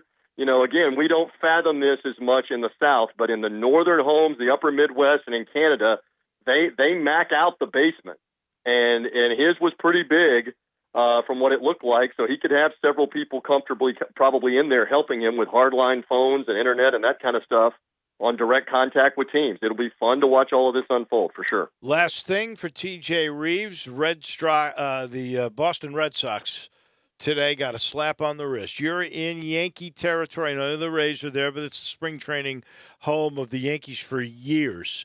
Are folks incensed that the Red Sox got away with the sign-stealing thing? I don't know what the current read is, but I have to believe most people believe that it's the same old, the haves and the have-nots here. I really wonder, and I have not seen the report here, is there any damning new stuff that's in there that they took this long to reveal it? And again, they're not going to add on any more punishment to Alex Cora other than the 1-year ban, even though he was the manager here for the Red Sox after they busted he and the Astros for the year before, for 2017. Well, his punishment is for the Red Astros, not for the Red Sox. That's correct. They so they're took not the going to add replay on out to of it No. because he was continuing to do this with another team. Right. So that's curious. Yeah. That they're not electing to do that. It is a slap on the wrist. It's You're all right. curious. And by the way, if there's no season, there's no holdover on the penalty, right? These guys would miss nothing. I don't understand how that works. Somebody's got to help me understand how, if they don't play at all, how is this not still enforced for 2021? Because the suspension is supposed to be while the others are playing, right? Am I missing something? Well, they did I need the somebody to same help thing. me out on that, Hey, whoever that is. Josh Pastner decided to take his medicine and Georgia Tech and no postseason play at all this year, right? And they say, no games, but that doesn't matter anymore. You were going to pay the price, so you're done. Good for the former Tigers coach. Yeah. On that one. Sometimes you can get away with it that way. I don't know if baseball. I don't know what you guys have said about that or what you think about that. But if no one plays, then how is that punishing the other guys? I don't know. It's really not. It's a weird situation. Maybe there'll be some baseball. That's all I can say, and then they can say they did their time. I just think it's funny they get a replay guy. That's how they're making this right. TJ, as always, we appreciate it, and we will talk with you next Wednesday. And I know you'll have a bunch of new talent between either trades or the drafts, the Bucs are going to be a different-looking team for sure. Yep, it's going to be a lot of fun. I'm looking forward to the draft coverage. That'll be on the Buccaneers flagship station. It'll be on the iHeartRadio app and on Buccaneers.com and the Buccaneers app as well. It will not be dull Thursday night for sure for this opening round, and I think a bunch will be watching, as we said. You guys be well. Keep doing what you're doing. Good to be with you. Thank you, TJ. We appreciate it. TJ Reeves, our friend down in Tampa. This hour presented by Homer Skelton Hyundai and Genesis of Olive Branch. We're right now 0% financing for 84 months. You never pay interest on a car you're going to buy from Homer or from Genesis of Olive Branch. And to entice you a little bit more, how about 120 days to make the very first payment? That's 3 months. You don't have to make a payment on select models. Wow. 84 months interest-free and 120 days before you have to pay your first payment. This is why they're always ahead of the game at Genesis of Olive Branch and at Homer Skelton Hyundai. It's the standard for the way car business should be done, and this product's so good. You get a 10-year, 100,000-mile limited powertrain warranty on every car, and I will tell you, all these cars, I was just reading an article, I think it was in a business magazine, about the technology that Hyundai now has and Genesis that is just beyond compare. So much safety, and in my case, my G70, so much speed and performance. Go see for yourself. Get on Lamar, get into Mississippi, first exit, turn left. That's Craft Road, and there you'll find Chris True and all the gang at Homer Skelton Hyundai and Genesis of Olive Branch. Back in a minute, the business of sports, or lack thereof, with Rick Horrow, our professor from Harvard and from the NBC family of stations. He's next on Sports Time on Sports 56 with Wolo and Stats. The word is out about R&R on Sports, where you've heard interviews from Ken Griffith Jr., Dr. J, Hank Aaron, and many, many more. Right here, R&R on Sports, Saturday mornings, 9 a.m., Sports 56, 96.1, and 87.7. Don't miss it. Hey everybody, this is Coach Penny Hardaway. There's a comfort in being home, and to me, comfort food and family makes Memphis the place to be, along with having the best basketball fans in America. I like pulling into Corky's and getting one of their family party packs. How can you go wrong with pork, beans, slaw, sauce, and buns for only $5.99 a person? It is so easy. I can call ahead, order online, or just pop in. Tailgating can't get any easier. Tell them Penny sent you. Encore flavor, Corky's barbecue. At CDW, we get modern servers need to be flexible, scalable, and predictable. I predicted you'd say that. Okay, what will I say next? Probably something about server security. Impressive and freaky. CDW can implement secure Hewlett-Packard Enterprise Gen 10 servers that improve speed and performance while reducing costs.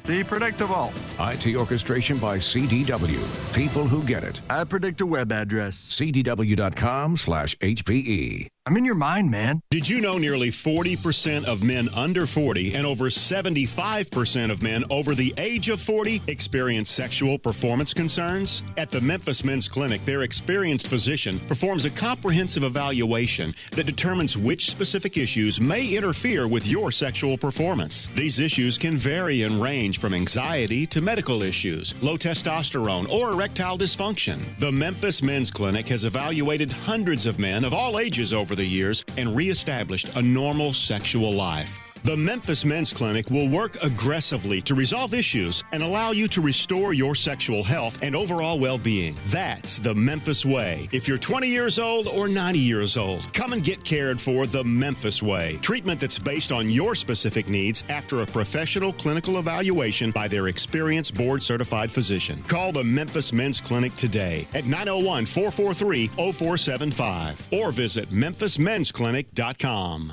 This is Eli Savoy from Sports 56 Middays. During this coronavirus pandemic, many of us are spending all day at home, and we remind you that you can stay in touch and connected through Sports 56. We're here live and local every day, keeping you informed and entertained as we all try our best to get through this healthy and safe. So turn us on your radio, computer, phone, or smart speaker and keep practicing social distancing. Stay home, stay informed, and stay entertained with Sports 56 and sports56whbq.com. Now, more of Sports Time on Sports 56 with Wolo and Stats. This hour of Sports Time is brought to you by Homer Skelton Hyundai. Here once again are Dave Woloshin and Brad Norsworthy. I like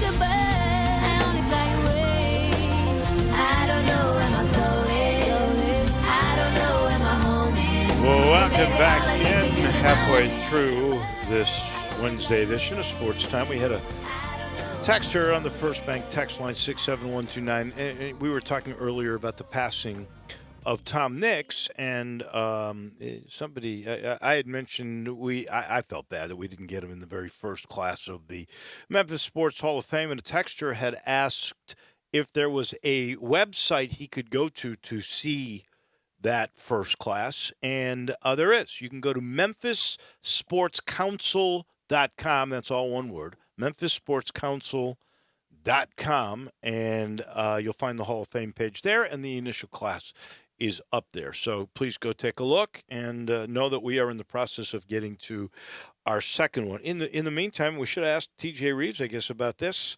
I looked at it a little too late, and Darren Ravel, thanks to Stats alerting me to this.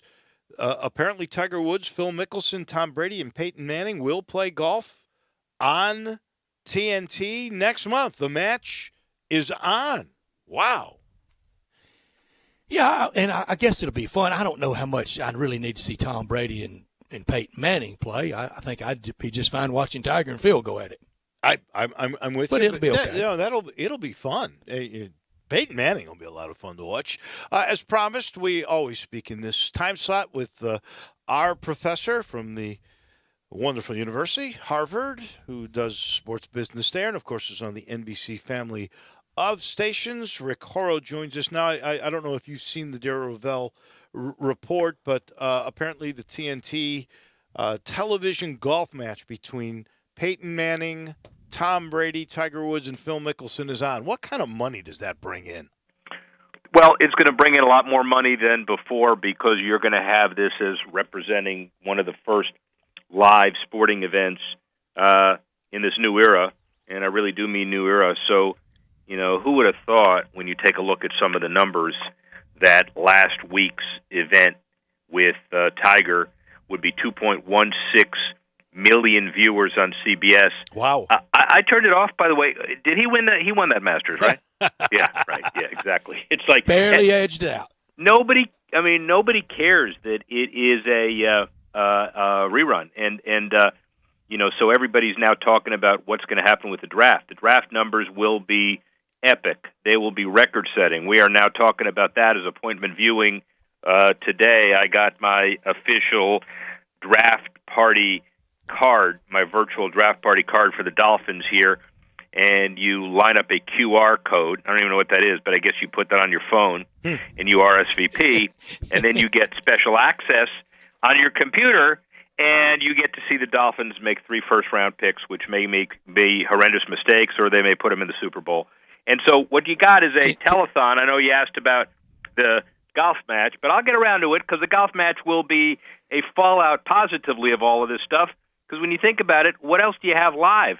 Same thing with the NFL draft. They raised $35 million for coronavirus relief before the draft. Now it's going to be called a draftathon. And what you've got is not only raising money for all of these causes, it's a multi-network presentation for all 7 rounds, and Roger Goodell in his basement playing Jerry Lewis. And you've got a whole bunch of other people. Oh, no, by the way, it's a major draft event. So I understand people in Vegas a little upset because they don't get hundreds of thousands of people in the street for the draft. But the NFL is going to do just fine. And as for this golf event, it will be the afterglow. I think television right now will generate more money for TV because of these kind of events than ever before. Now, Rick, we won't tell if you don't tell, but if you want to share that Miami Dolphins access code with your friends in Memphis, you can. If it all blows up, we'll blame it on Earhart. Yeah, hey, I was with you until the last minute. I'm all for that. Now, blaming something on Earhart is a national sport. I think that's right. So, part of our deal, by the way, before you get to the next question, 3 weeks ago, we were going to ask Earhart to join us on one of these segments. So will you put that together maybe for next week or the week after? What else do you have to do? We'll do it next week. We can do that for sure. We'll do it next week. I will, because, where else are we going, right? I mean, he would never have the audacity to say he can't do it, because if he's listening, Steve, what else? What the hell else are you doing, man? Join me. He is absolutely hanging out at his home. I know that for a fact. Good. I did pass along the information to make sure that he called you, because you have a way to get him a new stadium. Oh, is that right? I Okay, did. good. I'm glad. Hey, it has to do with you got to have more than just one game, although I know University of Memphis looks pretty darn good, too. So there are different ways to get new stadiums done today than ever before. So he needs to call and think Orange Bowl 1934 WPA, stimulus, economic development, after the coronavirus hump goes down the other way, phase 4, infrastructure funds. Think about all that together. Erhard, call me. Well, and there is actually another bowl game that is involved with historically black colleges. There is a thing called the Southern Heritage Classic here. It's Fred Jones' game, and it's been around for, 30 years now, 25 years at least. And it is the second Saturday in September every year, and it has Jackson State against Tennessee State. And so there is another game that is of benefit to the economy and benefit to the whole region that you could throw in there, Rick, when you're looking for information. Well, and not only looking for information, but looking for a revenue stream as well. And I would say this, because I think it's really important. With the architects that we know, and they're all looking for things to do, I think one of the things that the big-time architects are going to do, the HKSs, HOKs, Populuses, that's one firm, but it's all the HOK and Populus. But they're all looking for different things. And I think what's going to happen, by the way, when you look at the study, Seton Hall study, you saw it in my stuff, 72% of those surveys said they wouldn't attend games even if social distancing could be maintained, because they're a little nervous about hanging out with 60,000 people they don't know. So I'm not saying we're going to redesign stadiums in the next 2 months. I'm just saying that one of the real significant impacts of this pandemic is going to be to think about some ways to make stadiums safer. That's all I'm saying. Rick, you talk about the TV ratings for Sunday night, what we'll have tomorrow night.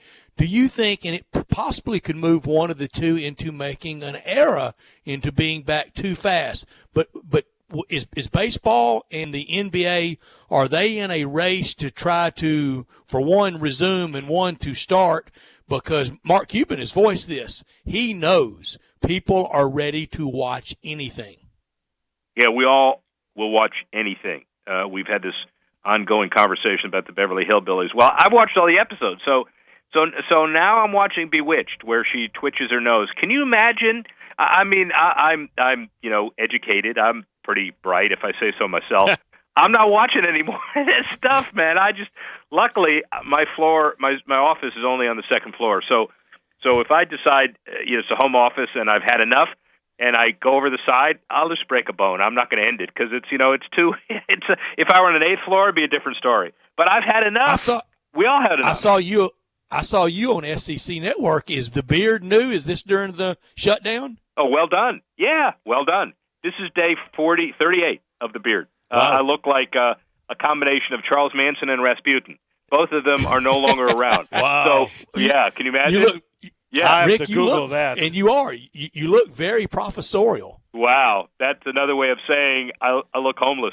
But I do have a home, okay, and I'm here. And so that beard is coming off as soon as and there are a bunch of insects in there that I greet on a first-name basis every morning, and they're hiding out in there. And I will tell you that I can't wait for the lockdown to be over for any number of reasons, including the biggest, which is the beard gets shaven off.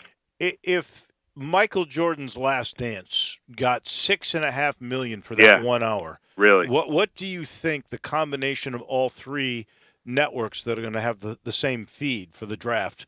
Well over $10 million. Yeah. Well, it may be, seriously, it may be cumulatively one of the most watched sports events other than Super Bowls.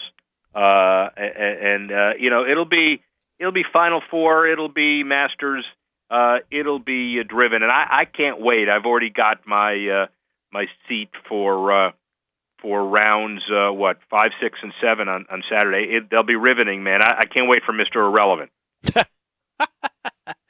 There is other news.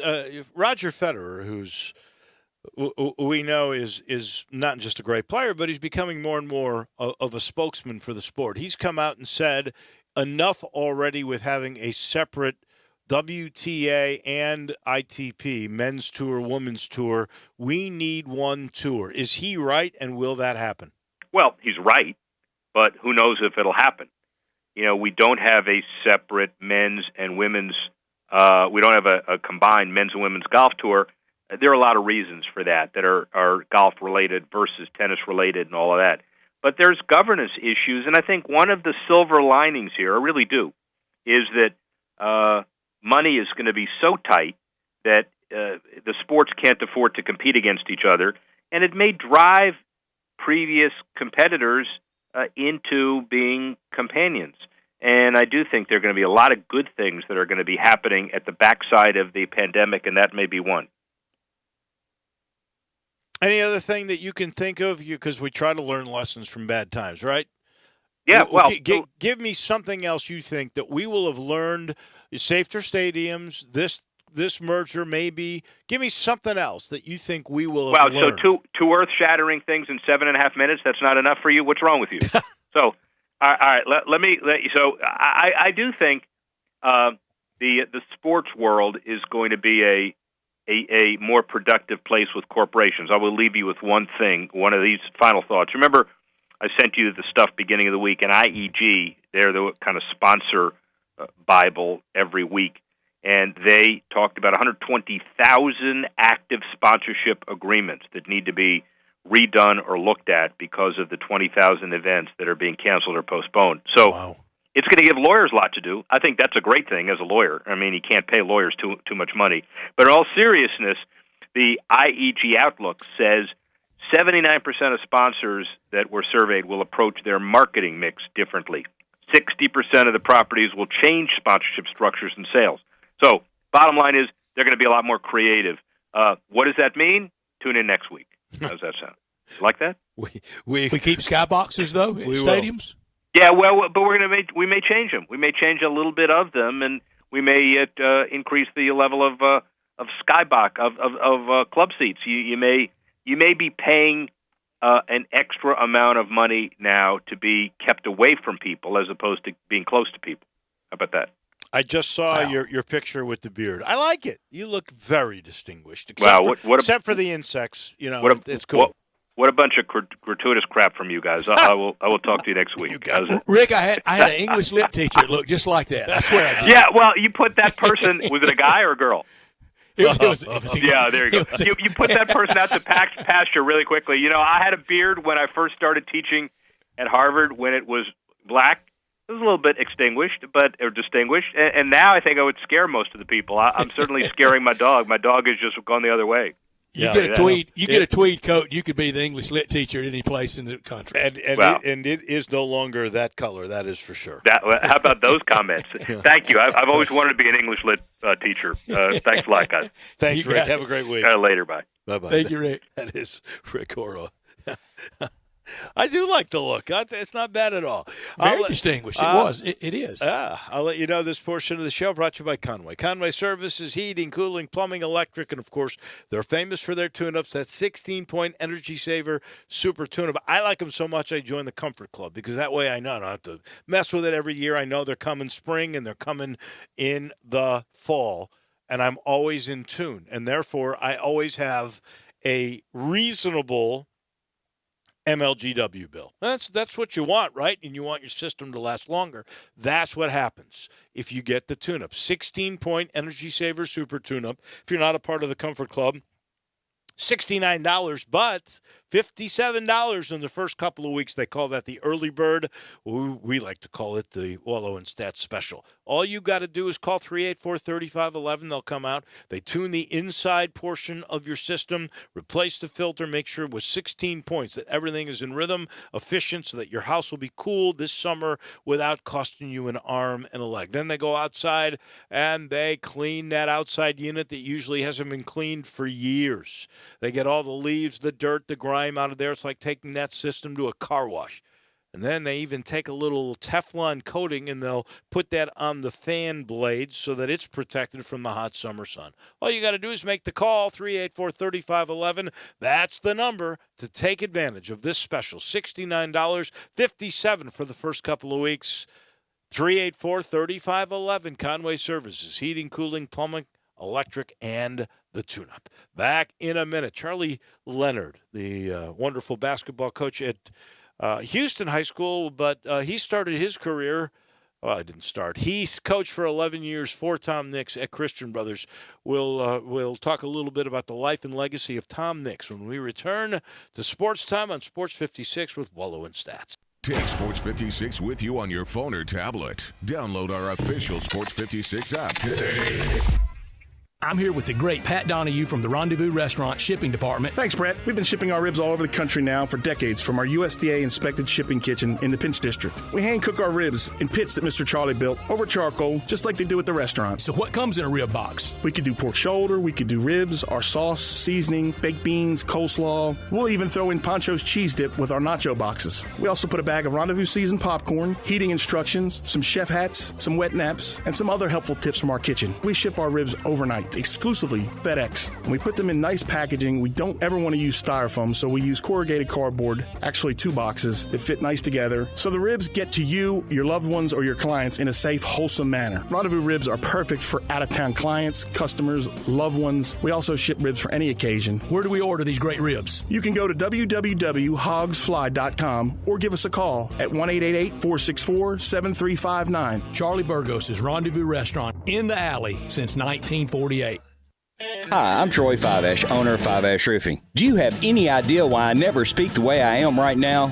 It's because if you're honest, sincere, and knowledgeable, you do not need fast-talking, high-energy, gimmick-promising advertising to get a customer's attention. Speaking of that, how do you think companies can offer huge rebates and giveaways when you use their services or buy their products? By overcharging you in the first place, that's how.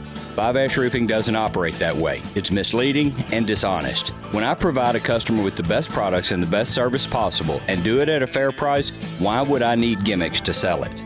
Best products, best warranties, and best service possible. That's all we offer. Well, that and financing. Five-Ash Roofing, proud partner of the Memphis Tigers and the official roofer of the Memphis Tigers home team. Five-Ash Roofing, fair, honest, and ethical. 367-0050 or memphisroofer.com. 367-0050 or memphisroofer.com. Five-Ash Roofing, it's what we do.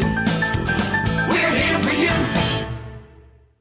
I Buy Houses, 901-406-1101. That's 901-406-1101. I Buy Houses. I Buy Houses will buy a house in any area, in any condition, and yes, it's guaranteed to close in 5 days. If you need to sell your home quickly, call 901-406-1101. If you've been through a divorce, if you lost your job, if you're tired of renters, I Buy Houses can get you your money quickly. I Buy Houses will buy your home in Shelby County, DeSoto County, Memphis, Bartlett, South Haven, Horn Lake, Olive Branch, anywhere and everywhere in between in any condition. And yes, they're open 24 hours a day, 7 days a week. I Buy Houses, 901-406-1101. That's 901-406-1101. Grab that pen, 901-406-1101. I Buy Houses. I'm Dr. George Flynn, president of Flynn Broadcasting. On behalf of everyone associated with Flynn Broadcasting, we want to wish you good health, especially in this coronavirus situation. You can be the hero. All you have to do is practice social distancing. That's right, 6 feet away from other people, and you'll be part of the solution, not part of the problem. Also, if you feel ill and have a cough or fever, get tested so you'll know if you have coronavirus or not. I'm Dr. George Flynn with Flynn Broadcasting. We'll keep you connected while you maintain your physical social distance. So keep listening to this Flynn Broadcasting station because we're in this fight with you and we're going to help you stay connected.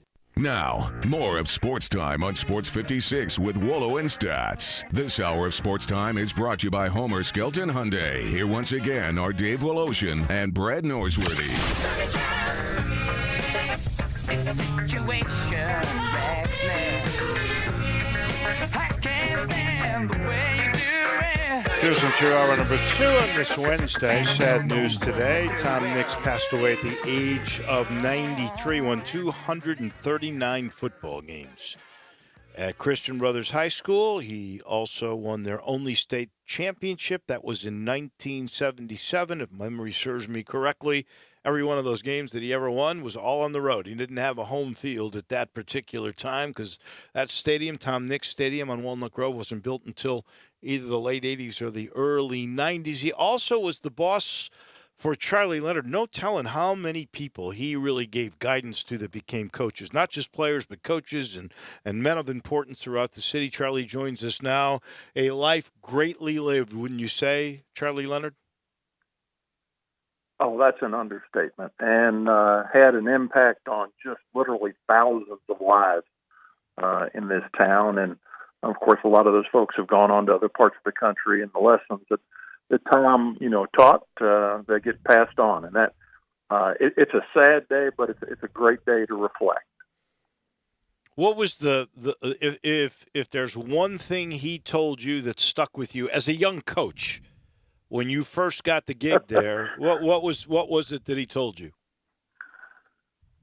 Well, Tom, I was at Memphis Prep, and I'd been my third year, and Tom hired me in the fall of '79.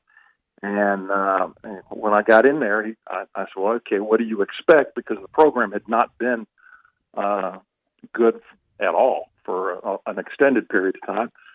And Tom, I said, what do you want? He said, your job is just to keep the games close and let the kids win it for you. And your job more than anything else is to be sure that the kids do right.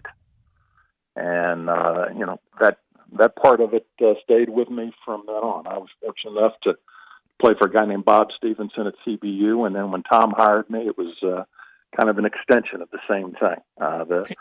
The lessons go beyond that because go beyond winning because you're dealing with high school kids.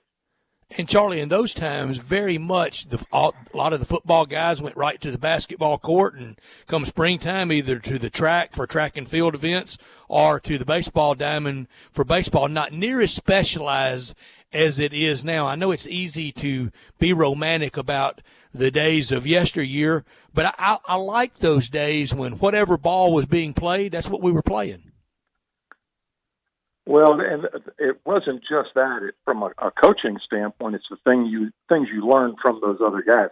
When I started coaching at Memphis Prep, I worked for a guy named Bill Bretherick, and Bill was a former college football and track coach, and I learned things from him. When I got to CBHS, my assistants were George Pratt and Bob Crone. Bob was a very successful baseball coach, and George was an assistant football coach. So you take something from them. And then, of course, Tom, I'll never forget, this is before the days of cell phones and videotape. On Friday nights after the game, we'd run the film over to Dixie and then get back there and everybody would meet afterwards.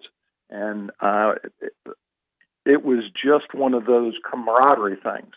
I can't tell you how many times I've sat in a coach's office and watched the football guys watch film, and at that time, basketball coaches didn't film games because of the expense. So what I learned was the details from a technique. Tom would run the same play over 8, 10, 12 times, and I'm sitting there, and I'm like, run the daggone thing through. And he'd say, hey, there's 22 people on the field. I want to see all 22 of them. Wow. So there was a lot of carryover. There was a lot of opportunity to learn. Tom was as good a guy to learn from as there was. Is that what made him so successful to win 239 games at that one school? Was it because of detail orientation? I think what made Tom special was he's a small-town Mississippi guy and never lost it. He had been in the, I used to laugh when he would get to telling Marine stories. And, you go down to football practice and you could see a little bit of the carryover of the Marine training and what he did on the football field. And he was one of those guys that never lost his humility of small town Mississippi, but, was personable and tough enough to carry those lessons forward to those kids he was working with. I know he was in the Marine Corps. Before that, I believe he was a football player at then Memphis State, was an offensive lineman. Who was his coach? Ralph Hatley. Really? Ralph Hatley. It was funny.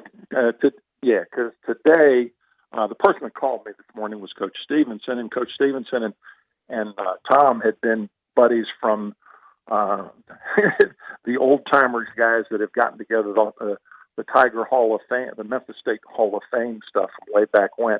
In fact, Coach told me that Tom, this was the first year that Tom missed their reunion. But he was a very successful player, but Tom never bragged on himself. That was for a guy that was as successful as he was, he never bragged on himself. When he would refer to teams, you'd say, okay, what about the 84 team? He would talk about guys that made great plays. And then he'd turn around and he'd talk about some guy that never played a lick, but the spirit of that guy made that team go forward. He remembered very clearly the things that helped the program be successful rather than just him. He couldn't have told you how many games he won. I mean, there's just no way. That Tom was trying to pass on the lessons and win the games in the process. And he really did have a wonderful long life. I don't know about this past year so much. The last time I saw him, I believe, was at the Sports Hall of Fame induction ceremonies. He came, but he used to hold court, I used to say, at Panera Bread, and he really was a great storyteller. Tom enjoyed the camaraderie of those get-togethers with his friends and his family and old coaches. And Tom, he'd have a Monday group at McDonald's and a Wednesday group at Panera and a Thursday group at wherever. And he went from group to group, and he loved that camaraderie. He loved that storytelling. He liked people. That's why he was such a great coach. He liked people, and it translated. Charlie, thank you much for taking that walk down memory lane. Thank you, Charlie. We lost a good one today, no doubt about it. Like I said, unfortunately during this time, when the celebration of Tom's life happens, from a standpoint of be able to have an event, it's going to be special because, like I said earlier, he touched a tremendous number of lives around here. Thank you, Charlie. We appreciate it. That is Take care. Our friend Charlie Leonard, who was hired a long time ago by Tom Nix. We lose him today at the age of 93. We take a timeout. When we come back, one of the big powerhouses of sports in America. That is Jimmy Sexton, our agent supreme. He's next on Sports Time on Sports 56 with Wolo and Stats. Hi, it's the Herd. No matter what happens, you want to make sure your loved ones are taken care of. That's why LegalZoom makes it easy to set up the right estate plan without leaving home. Don't know the difference between a last will or living trust? LegalZoom can help. They're not a law firm, but you can get started quickly online and get advice through their network of independent attorneys. Take care of your family today with the right estate plan at LegalZoom.com. DeSoto Auto Sales specializes in late model cars with low mileage. They have the highest standards in the car industry. All of their cars are test driven, checked out from head to toe, unlimited inventory, every make and model. And if it's not on the lot, they'll find it for you. Walk in the door of DeSoto Auto Sales, 5704 Goodman Road. Within 45 minutes, you can test your car, get credit approval, and finish paperwork within an hour. No shortcuts at DeSoto Auto Sales. Kind, courteous employees, a down-home environment. DeSoto Auto Sales cares about your time. Lowest prices in a 350-mile radius. We're living in a world today where time does matter. Visit them online. Check out their referrals. DeSotoAutosales.com. Very proud to serve DeSoto County and other surrounding areas. DeSoto Auto Sales, 5704 Goodman Road. Call 662-890-7184. 662-890-7184. Come on down to DeSoto Auto Sales. Do you know one of the best things you can do for your employees or family's health? Provide Arctic Clear bottled water. Arctic Clear bottled water is your locally owned and operated bottled water provider. Arctic Clear is 100% natural spring water with free delivery and setup, dependable service, and no long-term contracts. What an easy choice. Call Jeff Manus today, 901-382-2363, or visit arctic-clear.com. Arctic Clear bottled water. Call now, 382-2363. That's 382-2363. A heart in my tasty Honey Nut Cheerios? Cereal, you trying to tell me you love me? Actually, it's reminding you that it can help lower cholesterol as part of a heart-healthy diet. Wait! They can help lower cholesterol? I've been so focused on the sweet, tasty taste that I completely forgot. Now I'm in love. Learn more about making Honey Nut Cheerios part of your heart-healthy lifestyle by picking up a box at your local grocery store.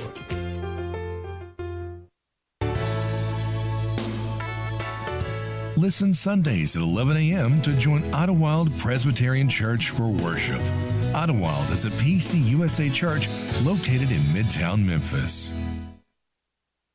We are Sports 56 WHBQ Memphis, WIVG-FM Tunica Memphis, and WPG-FLP Memphis, Flynn Broadcasting Stations. Welcome back to Sports Time on Sports 56 with Wolo and Stats. This hour of Sports Time is brought to you by DeSoto Auto Sales. Here once again are Dave Woloshin and Brett Norsworthy. Final hour starts now. Jimmy Sexton from Creative Artists Agency to talk about the draft tomorrow night. It will be very different. It'll be old school, kind of when Jimmy first started representing players. It'll be more similar to that. We visit with Jimmy after I tell you about the sponsor of this hour, and that's DeSoto Auto Sales at 5704 Goodman Road. Visit them online at DeSotoAutoSales.com. Very proud to serve DeSoto County and the surrounding area. They want you to have the ultimate car experience at DeSoto Auto Sales because they know we're living in a world today that time really matters.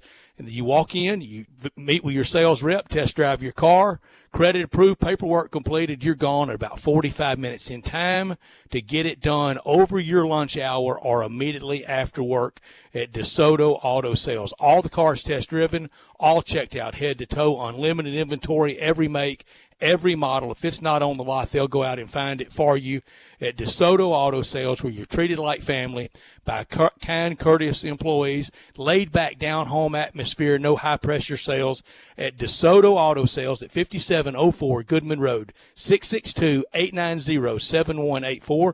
Check out the referrals at DeSotoAutoSales.com and get on down to DeSoto Auto Sales for that town and country experience in DeSoto County. Jimmy Sexton joins us now. And, Jimmy, I promised I was going to ask, tomorrow night, how many years has this been for you to represent a player that will be drafted in the NFL draft? And this draft will be kind of like some of those drafts in the early years. Good afternoon, Jimmy, and thank you for joining us. Hey, Stats, how you doing? This will be number 36 for me. I think I guessed right, didn't I, Dave? I said 34 or 35. I'm close enough, Jimmy. 36 is great. Yeah, so it's I'm actually looking forward to tomorrow night. The last 20 or so years we've been at the draft, and it's great to go to the draft. This year it's going to be in Las Vegas. They were actually going to have at the Bellagio, they were going to have the players coming in on the red carpet in boats in the water, and we were taking bets at the office on the over and under on how many players' families would fall in the water off the boats or whatever. So probably dodged that bullet a little bit, but no, I'm actually looking for it as a nice change of pace to be at home, and all of our players are at their homes with their families, and so it'll still be a special night for all of them. But it's nothing really like being picked, with the huge crowds at the draft. If we do go back in time, though, and I'm trying to remember, because Reggie White obviously started with the Memphis Showboats, but he may have been drafted that year by an NFL team. Is that your first draft? Yeah, that was back 84. 84. And he wasn't drafted in that year's draft because that was, Dave, if you remember, that was where Steve Young, Mike Rozier, Reggie White, all in the same year were going to be the first three picks in some order in the NFL draft, and all three of those players signed with the USFL. For our younger fans out there, they don't remember that, but right. That was back in the day where really for about 2 years in a row there, the USFL picked off the top 3 to 5 players in each draft. And back then, Jimmy, it would have just been a phone call. First.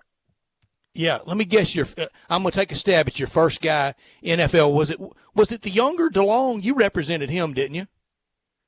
Yeah, he was in 89. Actually, Reggie was the first one. Then David Douglas was another who played about 10 years out of Tennessee in the 86 draft. So those were the first ones. DeLong didn't come along. I think he was the 89 draft.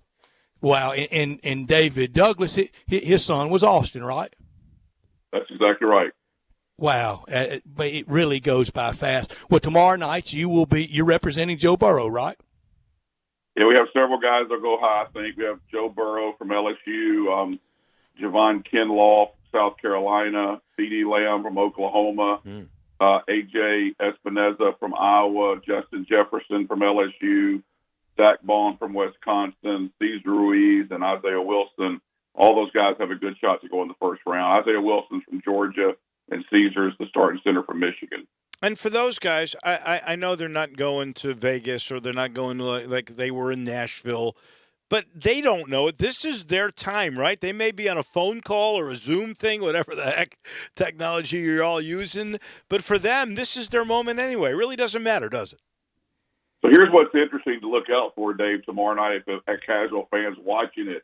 The league sent out 58. So in years past, if a player didn't want to go to the draft, the league would send camera crews to their house to make sure they captured that for the television audience. So whether you were in Nashville last year or whether you were at home, you still got to be on both broadcasts on NFL Network and on ESPN.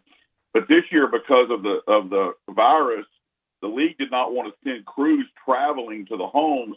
So they overnighted this week a tripod, a camera, and a set of video devices that each player could set up at his home. Wow.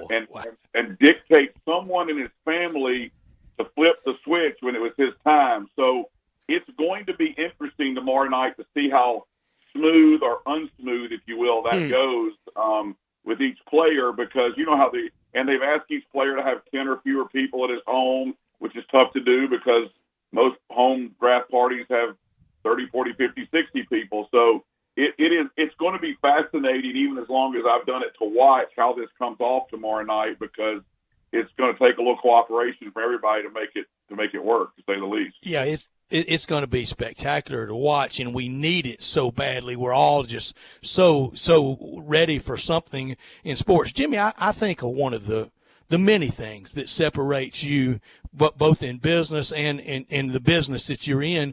You are very much a people person. You get to know people. You get to know what makes them beat, what they're interested in, and vice versa. You let people get to know you. What has surprised you that you've learned about Joe Burrow? Because I kind of laugh at some of these stories that people now are really just figuring out what a competitor he is. Heck, I knew that. I knew it after the UCF game when he almost bit his tongue off in the Fiesta Bowl. But what has surprised you about learning about Joe Burrow since you've started representing him?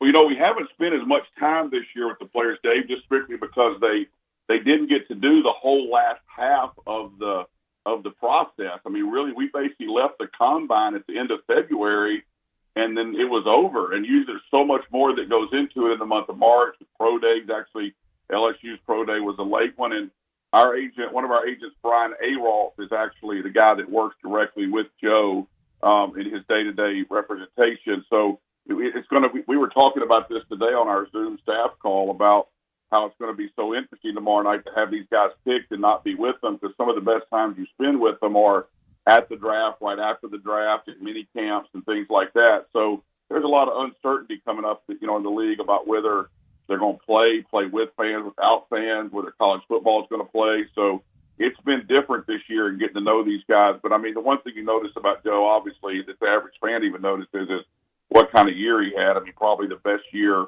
of anybody that's ever played, in college football. So he has clearly established himself as the best player in this draft.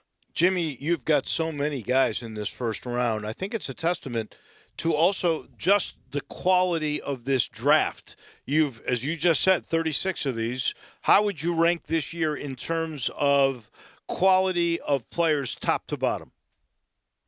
I think this draft, if the fans are watching tomorrow night, this draft has a lot of really good offensive linemen at the top. I mean, there could easily be 4 tackles that go in the first 10 to 12 picks. But it really gets very deep when you get to about the 10th or 11th pick in the receiving core. I mean, when you talk about C.D. Lamb, you talk about Justin Jefferson, you talk about Jerry Jeudy, Henry Ruggs, K.J. Hamler from Penn State. There are so many good receivers that you could get a good receiver in the second and third round, a starting caliber player. So that's why you saw a lot of players that we represented in free agency this year, receivers, struggled a little bit to get to their market because teams were saying, wait a minute, I can wait till April and use a second, third, or fourth round pick on a starting receiver. So everybody likes to watch the quarterbacks go off the board, and whether it's going to be Joe Burrow first, probably. Then the next intrigue, Dave, is to look at where Tua and Justin Herbert go, because Tua obviously is a very, very talented player, but he has the injury history, the injury risk.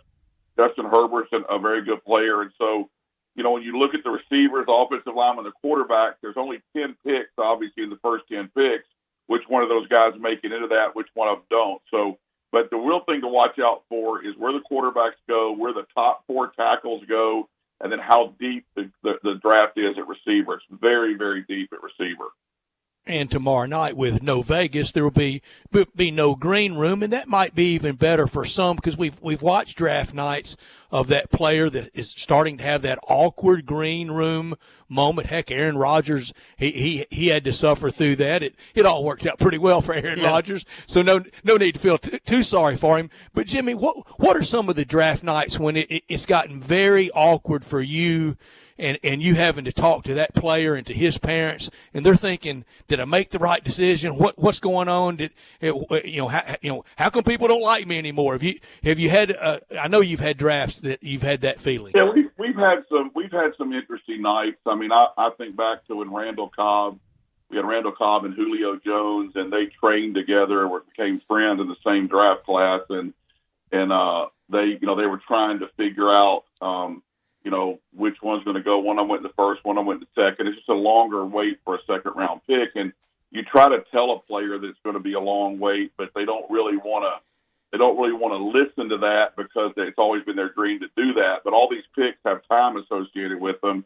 Obviously, the Laramie Tunsil night was one you'll never forget for a lot of reasons. But that's over with quickly, and you move on. I think that the long waits are the worst things. What happened to Aaron Rodgers? We didn't represent Aaron then, but that's a tough thing, obviously, and obviously a lot of teams wish they'd have that one, could change that one. But the biggest thing about the draft from an agent standpoint is once they kick it off, there are some things you can control, and control is probably the wrong word. There's some information you can get, but you're really at the mercy of what the teams are doing. And even the general managers are certain at that, because they can do all the mocks they want today and tomorrow. But if they think somebody's picking this player at 5, they think Miami's picking 2 at 5, and they pick Andrew Thomas at 5, then all of a sudden that messes up their whole mock, and the player they thought was going to be there at 10 might not be there, and they've got to be able to adjust on the fly. That's going to be another interesting dynamic tomorrow night, is literally these general managers are in their playrooms, their basements, their rec rooms, their garages. I mean, they all have these war rooms set up where they're the only ones in the room. And some of these guys can't even turn a computer on. I say that jokingly, but they've got IT guys stationed in Winnebagos in the driveway in case they have problems. So there could be some glitches tomorrow night and Friday night just watching this go down, just basically with how many different remote locations everybody's working from. In the mock Monday, they had a lot of glitches, so that's another reason. It's a little like a NASCAR a race with crashes. A lot of those could happen for sure tomorrow night. Jimmy, there's a lot of predictions from folks that there will be a lot of trades, more maybe than we've seen in a long, long time. You're the guy talking to these GMs. Are these guys right? Are we going to see a lot of maneuvering other than the draft? So what ends up happening today and tomorrow, Dave, is a lot of the general managers will call ahead or behind, and they'll say, okay, you have the 5th pick, I have the 10th. What do you want to move from 5 to 10? And if the player's there, I'll call you on the clock. Well, the player that they want to go from 10 to 5. The thing that concerns me is the normal setup is they're in a war room in their facility, and they're sitting there with their salary cap guy, their numbers people, their assistants, and all the different charts and things, and they can look at them and say, is this the right deal? And they can work through it with a group of 4 or 5 closely held confidants. Tomorrow night, those closely held confidants are all going to be in their homes on Zoom Microsoft Teams, on Cisco WebEx, and so hopefully it comes off okay. But if those things go down, I think we're going to see hopefully this doesn't happen, but where they have certain time on the clock, we may have some extensions here and there, because then once they have the trade, they've got to call it into the league and so on and so forth. So it's going to be, I'm not trying to overplay it, but it'll be fascinating for someone like a casual fan or someone like me that's in the business every day to watch, how this comes off. Jimmy, through the years, I 36 drafts for you. I get the feeling, and I want your thoughts about this man. I get the feeling that Pete Rozelle 36 years ago, that he knew he was building this big a monster. Do you think he knew he was building this big a monster? I think he thought it had potential. And, we talk about two things, the league itself being a monster, and then also the draft night. Last year in Nashville was probably, it was crazy, the amount of people that were on Broadway down there. For miles there were people. And so I think that it's become a huge moneymaker for the league. It's become a huge feather in cities' caps that can get the draft as far as money that it pours into the city. And it's become a massive event from a corporate standpoint, too, with all the corporate sponsors, entertaining their clients, at the draft. So it's become quite a spectacle, and it's just another reason the league continues to make a lot of money and be very successful. Jimmy, as you've talked to all these GMs, or for that matter, ADs, because you represent so many college football coaches, what's the sense you're getting about this next season? Maybe it's too premature to even really know. We're going to have to get into May or even June before we get a true sense. But are they nervous? Are they uptight? What is the sense you're getting? Yeah, Dave, I think everybody's nervous. I think that, it's going to be, there's a different set of circumstances for the college game versus the pro game. I don't think you'll see a lot of college presidents that have an appetite to have football players on campus practicing, participating if students aren't in school. So now when I say students in school, I mean actively on campus going to class. I don't mean, online or internet things. And so if we don't get college students back on campus in August and September, I really don't see much way college football is going to play in the fall. Having said that, I feel like from my conversations, there is a commitment to play the 2020 college football season. It just might be played in 2021. And so I think it's really going to be really hard for major Power 5 or Group of 5 schools, for that matter, to skip a football season and be able to, have any chance at all to balance their books without going to the school for money and the endowment. It's going to be a mess. So, and I've heard everything floated from a regular on-time season to a, one school that I won't mention has already canceled people on campus through August. And they've also said nobody can, well, what does that mean for the team that's supposed to start college practice August 3rd? Can they be on campus in practice or not? If they can't be on practice until September 1st, they're going to have a few days to get ready for a season. A lot of things got to be worked out. And so, I think that the best examples I've heard are we're going to let the virus determine our timeline. And I think that's probably true, how they have to do it. But, there's a real chance, Dave, that you could see college football played in January, February, March, and April, or February, March, and April, and then you could see a 3 or 4 month break and have it start back in September or October of 21 and squeeze 2 seasons into 13 or 14 months. So, wow. That definitely could happen, just because I don't think that the colleges have really much of a stomach to withstand, not taking the television revenue, not having ticket revenue. Now, here's the problem. When you're in Baton Rouge, Louisiana, or Gainesville, Florida, or Miami, University of Miami, you can play February football. You can play it in Ann Arbor, Michigan, but it's really cold. So there's a lot of different things to consider if they have to do some alternative planning like that. But those are all just speculations at this point, and I think it's still several months away from those decisions really being made. NFL model differently, because they could get away, because there's so much television money, just playing those games as basically programming studio. Yeah, here's the catch to that when people say that, Dave. That's true, except with no ticket revenue. What I think Adam Schefter may have written an article about this today on ESPN, but with no ticket revenue, no concession revenue, no parking revenue, then what happens is your revenue goes down, and so therefore the salary cap crashes the next year. And so, if you're looking at some of the models with playing with no fans, I mean that the money could be affected in the cap both directly and indirectly, and therefore that eventually comes out of the players' pockets too. So I think like we said, all of this is speculation right now. I think we've got to see how we get into May and June and July. And the nice thing about football that they have going for them that basketball frankly didn't have, obviously, and baseball doesn't have, NHL doesn't have, is the virus hit 2 weeks the right side of the Super Bowl. In other words, the football schedule, and so they at least have several months to hopefully, try to figure something out or have a plan in place that'll work for everybody.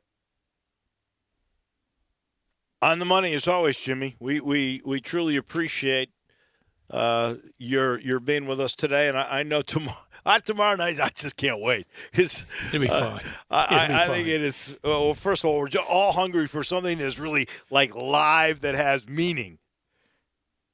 It definitely should have great ratings, that's for sure. Thank you, Jimmy. We really appreciate your time. Thank you so much. All right, guys. Thanks a lot. Appreciate it. You got it. Jimmy Sexton with us from CAA, Creative Artists Agency, and it'll be a busy night for him on draft number 36. Hey, everybody, our friends at All-Star Chevrolet in Olive Branch, they care about you.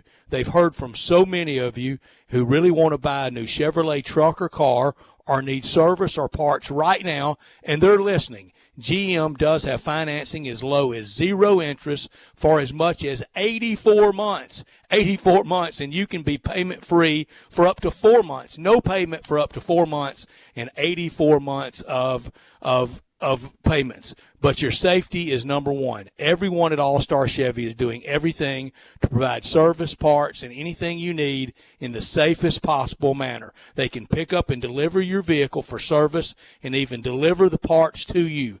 Or everything is sanitized and safe for you to visit anytime. Call for an appointment or find out what you want online, and someone at All-Star will arrange a virtual test drive or a safer test behind the wheel. A Silverado, a Traverse, the all-new Blazer, maybe a new Suburban or Equinox. Remember, it's not the Pike, not South Haven, not Mount Moriah or Collierville. Find new roads to All-Star Chevy in Olive Branch or go to allstarautogroup.com today. Call ahead for an appointment if that works for you. Find new roads to All-Star Chevy in Olive Branch. Some other sad news today. We mentioned the passing of Tom Nix at the age of 93. There was also a loss to a young man who was originally from Bartlett, and he is former wrestling manager for Jerry Lawler, and also is a wrestling historian. His name is Scott Bowden, and he passed away at the age of 48 years of age, found dead in his Los Angeles home.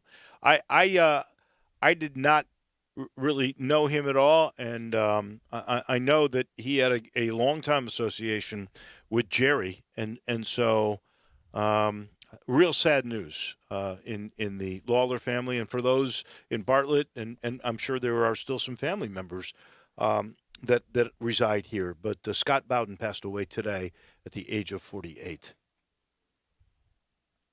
We'll take a quick time out here, and then when we come back, we will replay an interview that we did earlier today with Congressman Steve Cohen about the pandemic and really a lot of the legislation that's going on and the financial aid that is being tossed around. And, Dave, I know you like the tripod setup that they're sending out all the players. Tomorrow night's got a chance to be a Lulu, doesn't it? I think it's going to be incredible because I do think there will be a lot of gaffes, and that'll be kind of fun. There will be a lot of pressure on these GMs that are going to have to figure out technology and still be on time to make all of their deals.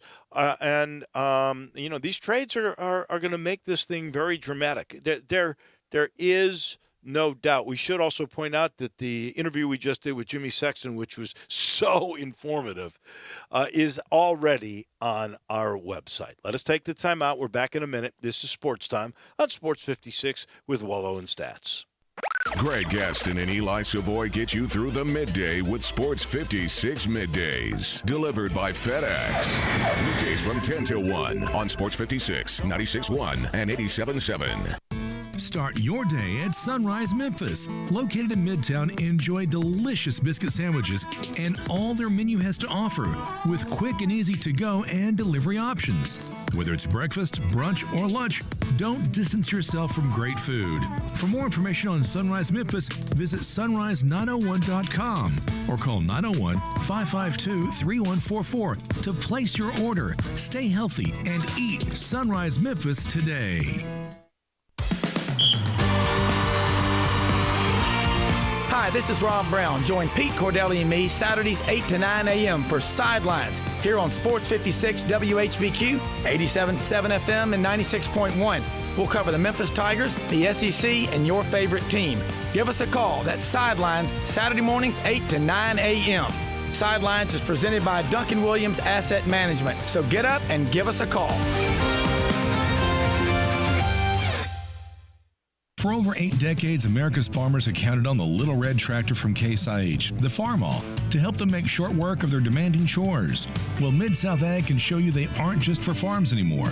With horsepower ranging from 30 to 105, plus an army of attachments, they can tackle every chore on your to-do list, from hauling and mowing to loading and towing and then some. Stop by Mid-South Ag Equipment or call 662-890-3141 to find a Case IH Farmall that's right for you.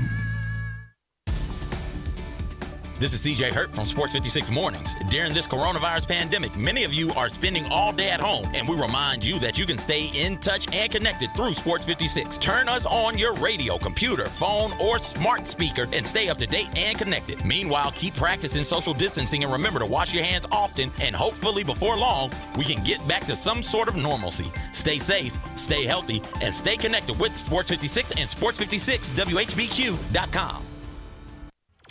Welcome back to Sports Time on Sports 56 with Wolo and Stats. This hour of Sports Time is brought to you by DeSoto Auto Sales. Here once again are Dave Woloshin and Brett Norsworthy.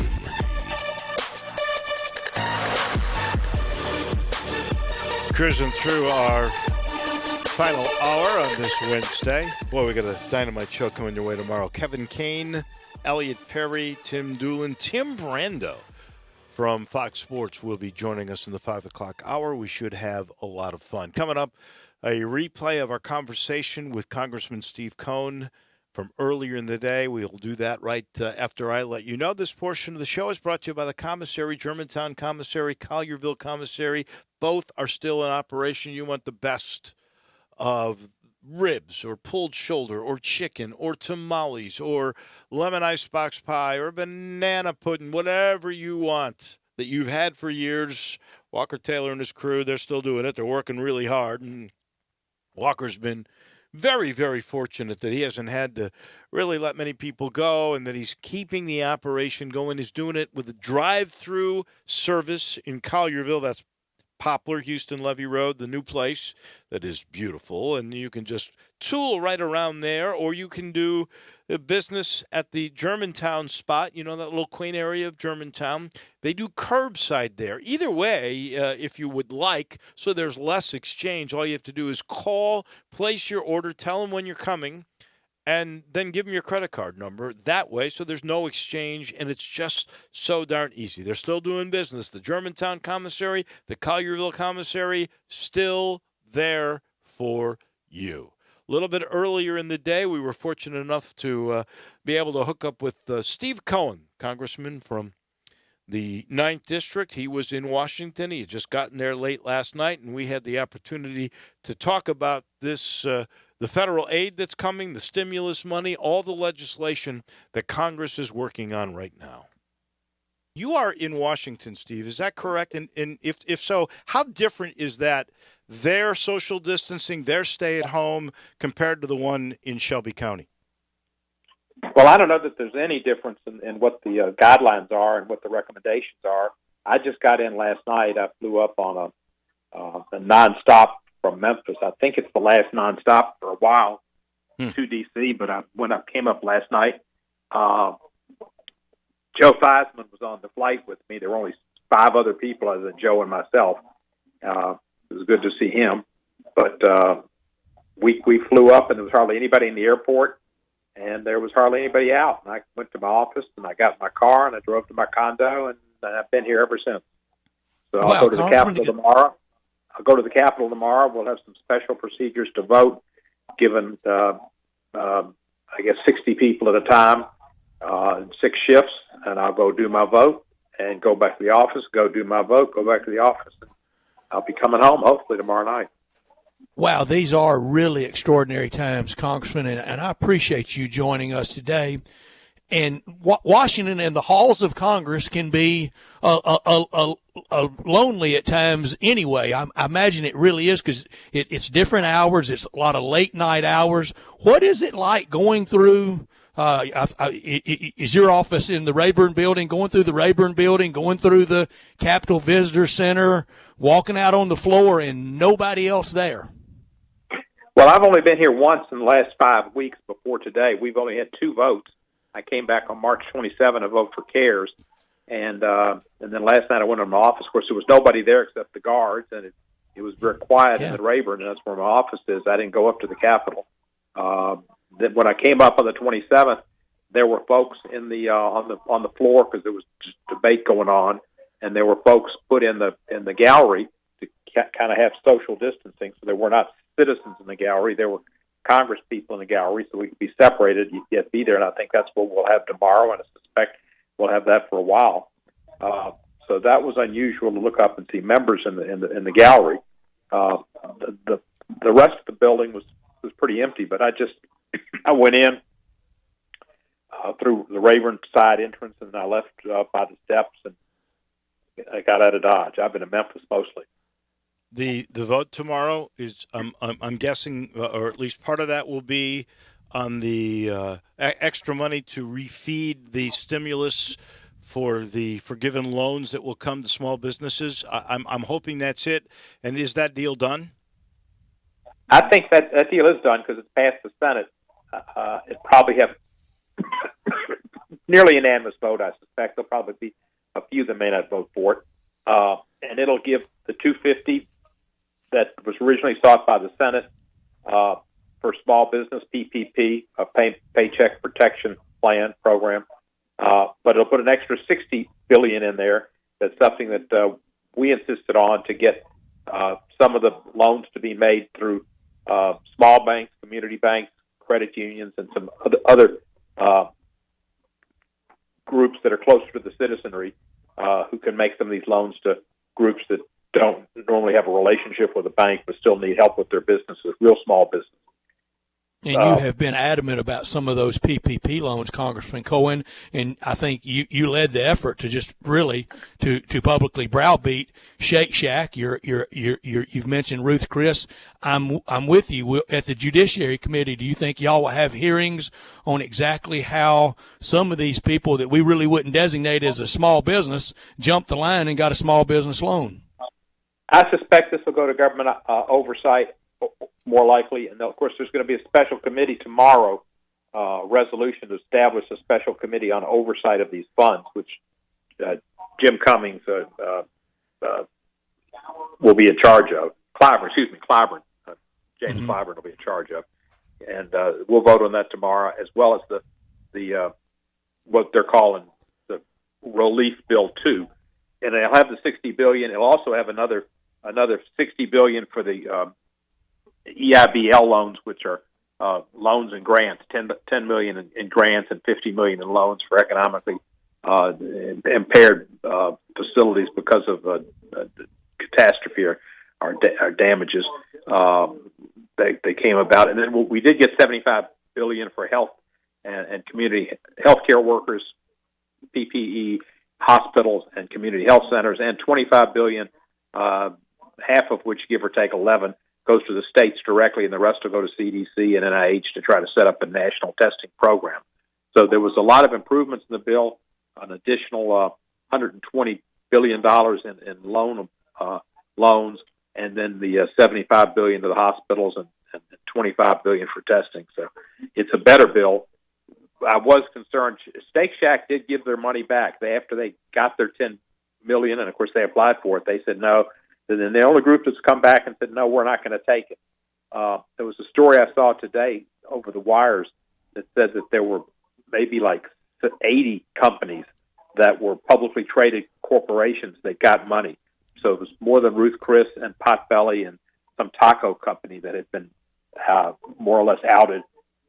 There are a lot of them, and they all got it, and a lot of them are financially secure and not who we intended it to go to, but was legal within the guidelines that were drawn up on the Republican Senate bill, which is what that bill was. It started in the Senate, and McConnell had it drawn up, and there were Democrats involved, but the Republicans were in charge of drawing it up and doing the guidelines. So that's where it got to be, and that was just terrible. I mean, Ruth Chris, they did a $20 million handout from the government, but the worst thing was put in there was a provision that the government group on taxation estimates is going to cost the budget $90 billion next year, maybe more. And that was a tax break for hedge funds and real estate investors where they could have deductions for certain losses that they had in the past.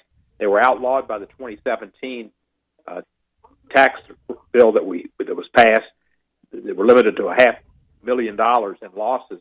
This eliminated that and gave them 2 years to go back and from now so they could refile their taxes for 18 and 19 as well as on 20.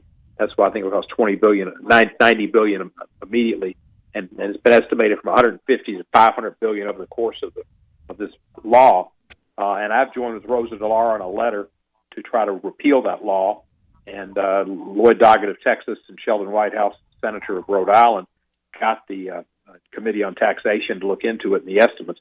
That was something else the Republicans put in. It had nothing to do with the coronavirus, and certainly any losses in the last 2 years had nothing to do with the coronavirus.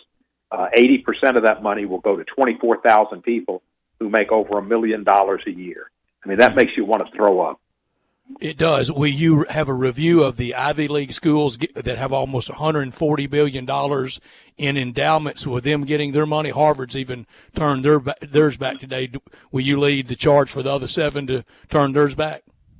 Well, I don't think that'd be education or government oversight. It's just not in my purview. I've got transportation where I'm working to try to get the Department of FAA to do a new formula for the disbursements to the airport funds. And the Knoxville Airport got about $500,000 more than the Memphis Airport. They got $25 million and change. We got 24 and change. We had twice as many flights. We got all the FedEx flights, and they had some formula that considered your debt versus your cash and some other financial bases, which made no sense to me. But that's what they did, and they gave $18 million to some airport in North Dakota that only has like 600 flights a year. And they gave about $18 million to some small airport in Massachusetts that would cover their expenses for the next 50 years. So somehow FAA just totally came up with a formula that didn't make sense, and they tried to defend it. There's no defense to it. But I'm on transportation and on the aviation subcommittee, so it's down my alley. And the airport authority is a group that I look out for because that's a big jobs producer for Memphis. And if there's something in judiciary, we'll look into some of the things that Attorney General Barr has tried to do and continues to try to do. But the other areas would be more government oversight and education. I saw that formula. It was if you had cash in the bank and no debt, you got like full. It didn't matter even how many flights you had. It was bizarre. It was crazy. I'm more worried about the airlines. You just said 5 guys on a direct flight last night, or 5 people, excuse me. 5 guys, women. Huh? 5 guys and 2 women. All right, 7 people total. Right. On this flight. Are we going to lose some airlines? Hard to make that work. Yeah. Are we going to lose airlines? Will there be a bunch of government money going toward them here in the long run? We have had money go to them, and they first resisted it, and then they accepted it. Southwest American, I think they've all accepted the money that the government offered to try to keep them afloat. It's going to be tough on them. When I was at the airport and looked at the board last night, there were 4 flights on the board. This was about 4:30, and 2 of them were canceled. So there was my flight to Washington, and there was another flight that was, I think it was United, and I'm not sure where it went, but that was it. and the airport was dead. I mean, it's funny. The flight agent said there will be no service on the plane. So if you want to get something, and then he stopped and he said, "Well, no, they've all closed. You can't get anything." It's about 5:30. Wow. So it was just shut down. Cohen, you mentioned your service on the Transportation Committee. Do you think there will be after-action hearings? And I'm not talking about a blame game, but I'm talking about a thorough assessment of what we did right and what we did wrong in all this, on why wasn't the subway in New York City, the metro in D.C., and Bay Area rapid transit in the Bay Area, why weren't they shut down? Because that seems like that was a virus petri dish. Well, that's a good question, and there were several. I think there were 40 employees in New York on the subway system who I think contracted the virus and died. Now, they might have got it anyway. I mean, New York had 1 out of every 1,000 people that died so far. It's just unbelievable what's happened in New York. Which astonishes me is in 9/11, there were all kind of buttons that were put out, mottos that were given, and trying to rally people in New York's side, saying we are New Yorkers, we are all New Yorkers. Well, we should all be New Yorkers too. Although this is a national event, it's a worldwide event, and that the fact is the world is all experiencing this. And it should bring us closer together, but it hasn't. But exactly why they didn't close down the subways, I don't know. That seems like something they should have considered. But that leaves they're closed down now, I think, and it makes it tough for people to get around the city. There's no reason to go out. Yeah, but the big reason we study history is to learn from past mistakes or just lessons. And in 1918, when the third of the world population was affected by the Spanish flu. I'm not saying these are the exact same things, but there were protests, particularly in San Francisco, because people got tired of being safe at home. Although that wasn't the term then, it was just quarantined. And they allowed them back, and then we had hot spots all over the place, and the disease went crazy again. The governor of the state of Tennessee has decided he is opening up, not in Shelby County. We told you the mayor's already said at least through May 5th that safer at home will still be in effect. But are you worried that we could repeat what happened in 1918 with more disease and more death if we open up too soon? Well, certainly I am. And the president and the federal government gave some guidelines. And they said you shouldn't open up even. They had 3 stages. And the first stage was if you have to have 2 weeks of declining cases. Well, we've had increasing cases every day, and we're not supposed to peak until the end of May. So according to the guidelines that the president put out, and the president wants to open up, Tennessee, nor Georgia, nor South Carolina should be opening up. And I think that they're just too much in a hurry to do what the president wants, but not necessarily what he says. He wants it open. He says he wants it open, but his guidelines that he put out said something different. But that's so typical with situations like, it came out you should wear a mask, and people ought to be wearing a mask out. It partly protects the others, which we should be looking out for others. Do unto others as you'd have them do unto you. So wear a mask and care about your brother, but it also protects you too. And, I was talking to Theismann. He had a mask on. I had a mask on. He was probably was less than 6 feet away, and I started getting a little bit concerned about talking, and finally I just kind of went and sat down for a while before the door opened. But there was another, I think a flight attendant on the plane without a mask, and he starts talking to Joe about golf and this stuff, and I thought, I wish he just, wish his mouth was covered at a minimum, but I wish he'd shut it up. Yeah. I mean, that's the way people get this virus is spread, and you can be asymptomatic and do it. There was an interview today with Anderson Cooper that was amazing. He was the mayor of Las Vegas, and she was arguing that they need to open up their casinos immediately, and she wants everything in Las Vegas opened up. And she said, well, why would people come there? And she said, well, people love to get, if they don't have the shows. Well, they'd come and they want to gamble, and they can find a way to make it socially distant. And she said, we have professional sports too, and we want people to come out here to our professional sports games. And he was saying, do you want that to be open too? And she said, yes. Well, I got news for you. What happens in Vegas doesn't stay in Vegas. No, it doesn't. That Congressman, is true. have you toured? And examined? What happens in DeSoto County, and what happens in Fayette County, and what happens in Crittenden County, when they come to Memphis to work, or if they come to Memphis for any reasons, it comes to Memphis. That's doesn't right. stay there. Have you toured and examined the commercial appeal building that could house patients? Not since it closed. No, I hadn't been over there. Last thing for Congressman Cohn, real quick, Steve, we appreciate your time. The mayor has said there's going to be an $80 million shortfall in city revenues because of all this closure. Will there be federal aid for cities to try to make amends when this is all said and done?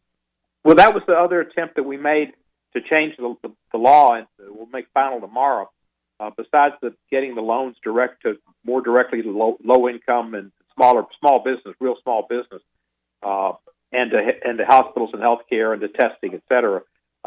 We wanted to get money to state and local government, and the administration refused to go along with it. McConnell and Trump said, no, we'll deal with it, CARES too. But we tried, and I know Speaker Pelosi tried something that Mayor Strickland had talked to me about, and that was to see to it that the provisions that they have now, there was money in CARES 1 and a goodly amount of money, but it said it has to be related to the coronavirus. And not that much of what the cities have experienced is related to the coronavirus, especially in Shelby County where the health department's under the county, but there just hadn't been that much expense yet. And she tried to do, and we'd like to see, which would be beneficial to Memphis, is to allow that money to be used to make up for lost revenues that the city loses because of the lack of sales tax. And what we lose with that being closed in May, with the Memphis in May, the hotels closed, Beale Street, you name it, FedEx Forum, we're losing a lot of sales tax revenue, and I'm sure when it comes time to collect some property taxes, some folks won't be able to pay. So, yeah, we're losing a lot of revenues, and we're going to lose a lot of social services that we need. Police and fire need money. We need money in so many areas. So the tough spot for Strickland. I think he's done a good job, though. He's a good guy. No doubt. Steve, thank you for all of your time today. We truly appreciate it. Thank you, sir. And I hope you find an airplane home tomorrow night. I got to go through Charlotte, which is like twice as many airplanes and twice as many airports because we don't have a nonstop. But I'll make it back, and then I'll count the 2 weeks to see I don't have any signs. Take care, my friends. You too. We appreciate you. Steve Cohn, our congressman. Broadcasting from the Family Leisure Studio, we are Sports 56, 96.1, and 87.7. Farmers Insurance knows that when you're in the car and that song comes on, yes, that's the one, you have no choice but to pull out your imaginary drumsticks and smash those cymbals and stomp on that kick pedal, which unfortunately is the accelerator pedal. And we covered it. Talk to a farmer's agent who knows a thing or two because they've seen a thing or two. Call Chad Gatlin at 901-235-1176 or get a fast quote at memphisfarmers.com. We are farmers. Bum, bum, bum, bum, bum, bum. Underwritten by Farmers Truck Fire Insurance Exchanges and Affiliates. Products not available in every state. At CDW, we get modern servers need to be flexible, scalable, and predictable. I predicted you'd say that. Okay, what would I say next? Probably something about server security. Impressive and freaky. CDW can implement secure Hewlett-Packard Enterprise Gen 10 servers that improve speed and performance while reducing costs. See, predictable. IT orchestration by CDW. People who get it. I predict a web address. CDW.com/HPE. I'm in your mind, man. There's a new commissary in town in Collierville. Germantown Commissary is doubling. Yeah, they're still going to have the old Germantown Commissary by the tracks, but now there's a huge new Germantown Commissary in Collierville at Poplar and Houston Levee Road. It's huge, too. There's a drive-through. There's plenty of parking. No telephone pole to get in your way. A cool patio. It's right by the track, so the tradition continues. And this is a tradition that's been around forever. That commissary is famous for hickory-smoked, slow-cooked Memphis-style barbecue. They've got a private party room at the new one in Collierville. Self-catering still continues. Party packs for $5.95. Basically, the great ribs, the great pulled shoulder, the great deviled eggs. Everything is there in Collierville and Germantown now. So there is now a Germantown and Collierville style of barbecue. It's called Germantown Commissary. Welcome back to Sports Time on Sports 56 with Wolo and Stats. This hour of Sports Time is brought to you by DeSoto Auto Sales. Here once again are Dave Wolosian and Brad Norsworthy.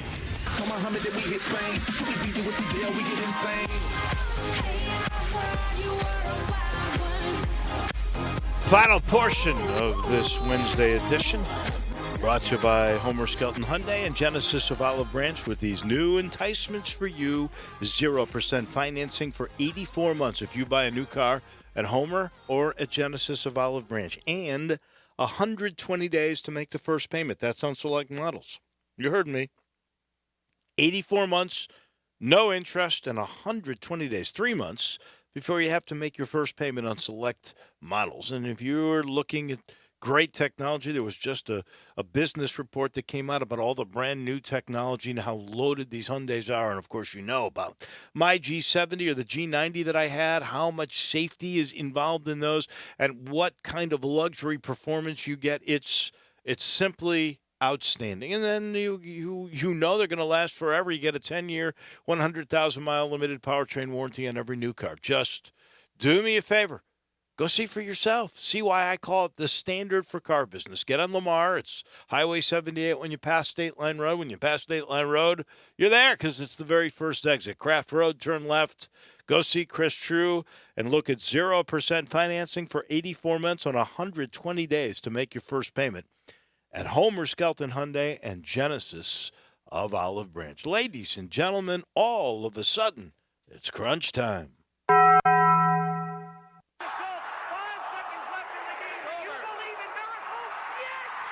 Go crazy, folks! Go crazy! This is for all the biggest crunch time. You are looking live. In your life have you seen anything like that? Take questions again for the student athletes at this time, please.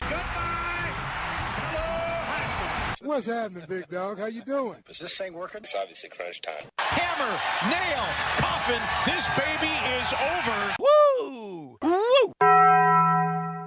Time for Taco Bell Crunch Time. Taco Bell, home of the crispy tortilla chips, topped with a double portion of either seasoned beef or shredded chicken, plus refried beans, nacho cheese sauce, reduced fat sour cream, guacamole, and a 3-cheese blend. Nachos Bel Grande, heaping portion of chips, topped with ground beef, tomatoes, beans, nacho cheese sauce, and a dollop of sour cream. Taco Bell, home to great food you get on your way home real fast, and they bring you crunch time every day. Dave learned today that Gronk will almost immediately be the greatest number 87 in Buccaneers history. Keenan McCardle for a little bit, about a year. Lamar Thomas for a few years. Tennessee's Nilo Sylvan wore it in 1996 for 7 games. When we last saw Rob Gronkowski, 6 catches in Super Bowl 52. And right before that, 6 catches for 79 yards against Kansas City in the AFC Championship game. He didn't have a lot left, but he really contributed down the stretch of that Super Bowl run. I think he was right that Julian Edelman was MVP, but you could have made a case that day against the Rams in Atlanta that Rob Gronkowski could have been MVP of the Super Bowl. I think you should be the MVP of the stats. That's why they call you stats. For you to know that Nyla I looked at it. Wore 87 for 7 games. I looked at that. I can't take credit. That's dang impressive. Here's what I learned today. According to the folks at WatchStadium.com, they did a poll. All 130 FBS athletic directors, 99% of the ADs believe we will have college football next season. Please be right. 75% of the ADs predict the season will be delayed. I'll take it. 61% think it starts October or November. Whenever. 14% will predict a spring start, but at 99%, I'm praying. Can't go against that. I'm praying. Please be right. I hope they're right. I saw that. That was great work by Brett McMurphy. Yeah. Could have done without Cincinnati Bengals head coach Zach Taylor, second year, and he's saying Joe Burrow, he's as good as advertised. He can make all the throws. He's tough. He's got the leadership component. They're drafting him. Go ahead, make the pick. We know they're drafting him. And how are they just now kind of all discovering this about Joe Burrow? He and Jimmy Sexton said it, the greatest year in the history of the SEC, but it was over 2 years he was at LSU. I still say Cam was the greatest one-year player, but the greatest individual on-field year was Joe Burrow this year. That's true. I do think Cam, though, that 1 year. Because that really came out of absolutely nowhere. I could have done without. Yesterday, CBS did this this poll. They named the worst and the best hires from 4 years ago, 2016.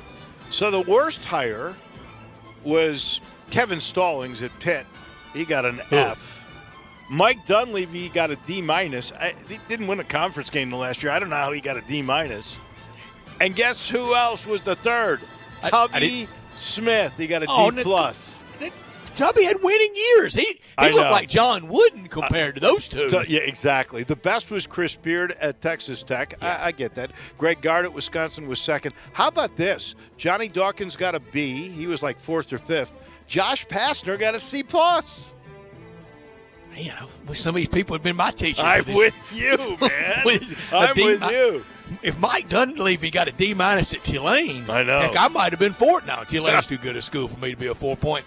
Dave, you remember the other day when we were talking with David Cobb about maybe the new predicate placed on player development? Yes. I think Chris Beard unwittingly, maybe wittingly, because he's that good, I think he was 2 years ahead of everybody. He could build a powerhouse at Texas Tech just out of taking that 2-star and making them a 3, the 3 and making them the 4, and everybody kind of being imagine this, a team. I'll keep a close eye tonight on maybe the Bucks will make it the 3-peat, the trio. Why wouldn't they sign Stephen Gostkowski? They should. Why wouldn't they? They should. He's available. He's a winner, too. You know, to your point pertaining to development, more and more that will be critical because if the G League elite is going to take the top 10 guys or whatever, and you're starting, and let's say some others go to Australia or however, or say you miss 15 or 20 guys. Now you're starting to really have to take guys that you're going to have to develop more. You are. You're going to have to make a little magic, and to give Penny Hardaway credit, he's got a great staff, but Cody Topper is that guy. He is that developmental kind of gym rat, get there early, stay late. No, don't break any of the practice rule time stuff. I know that. But Cody Topper's that kind of guy. You're going to need more of a staff of those kind of guys than you are Magic men. I agree with you. And Cody Topper is one of those guys. He sure is. That was the first guy I thought of when you said that. That's amazing. That's how we mind meld all the time. You wouldn't believe how that guy comes out and he drills these guys. And they all believe in him because I will tell you, if they got into a shooting contest with him, they would all lose. He is absolutely amazing. Yeah. Thank Steve Cohen, TJ Reeves, Rick Horrow, Charlie Leonard, and Jimmy Sexton. What a great segment with him. Tomorrow, Kevin Kane, Elliot Perry, Tim Doolin, and Tim Brando. Great lineup again tomorrow. We'll see you then. Have a great night, everybody. Hi, I'm Troy Fiveash, owner of Fiveash Roofing. Can anyone explain to me why anyone would care how I measure your roof? We have all heard about measuring your roof from outer space. Well, to be honest, there are aerial pictures that are taken every 4 years that can be used to measure a building, but it's not from outer space. Besides, no one, and I mean no one, can tell you what's wrong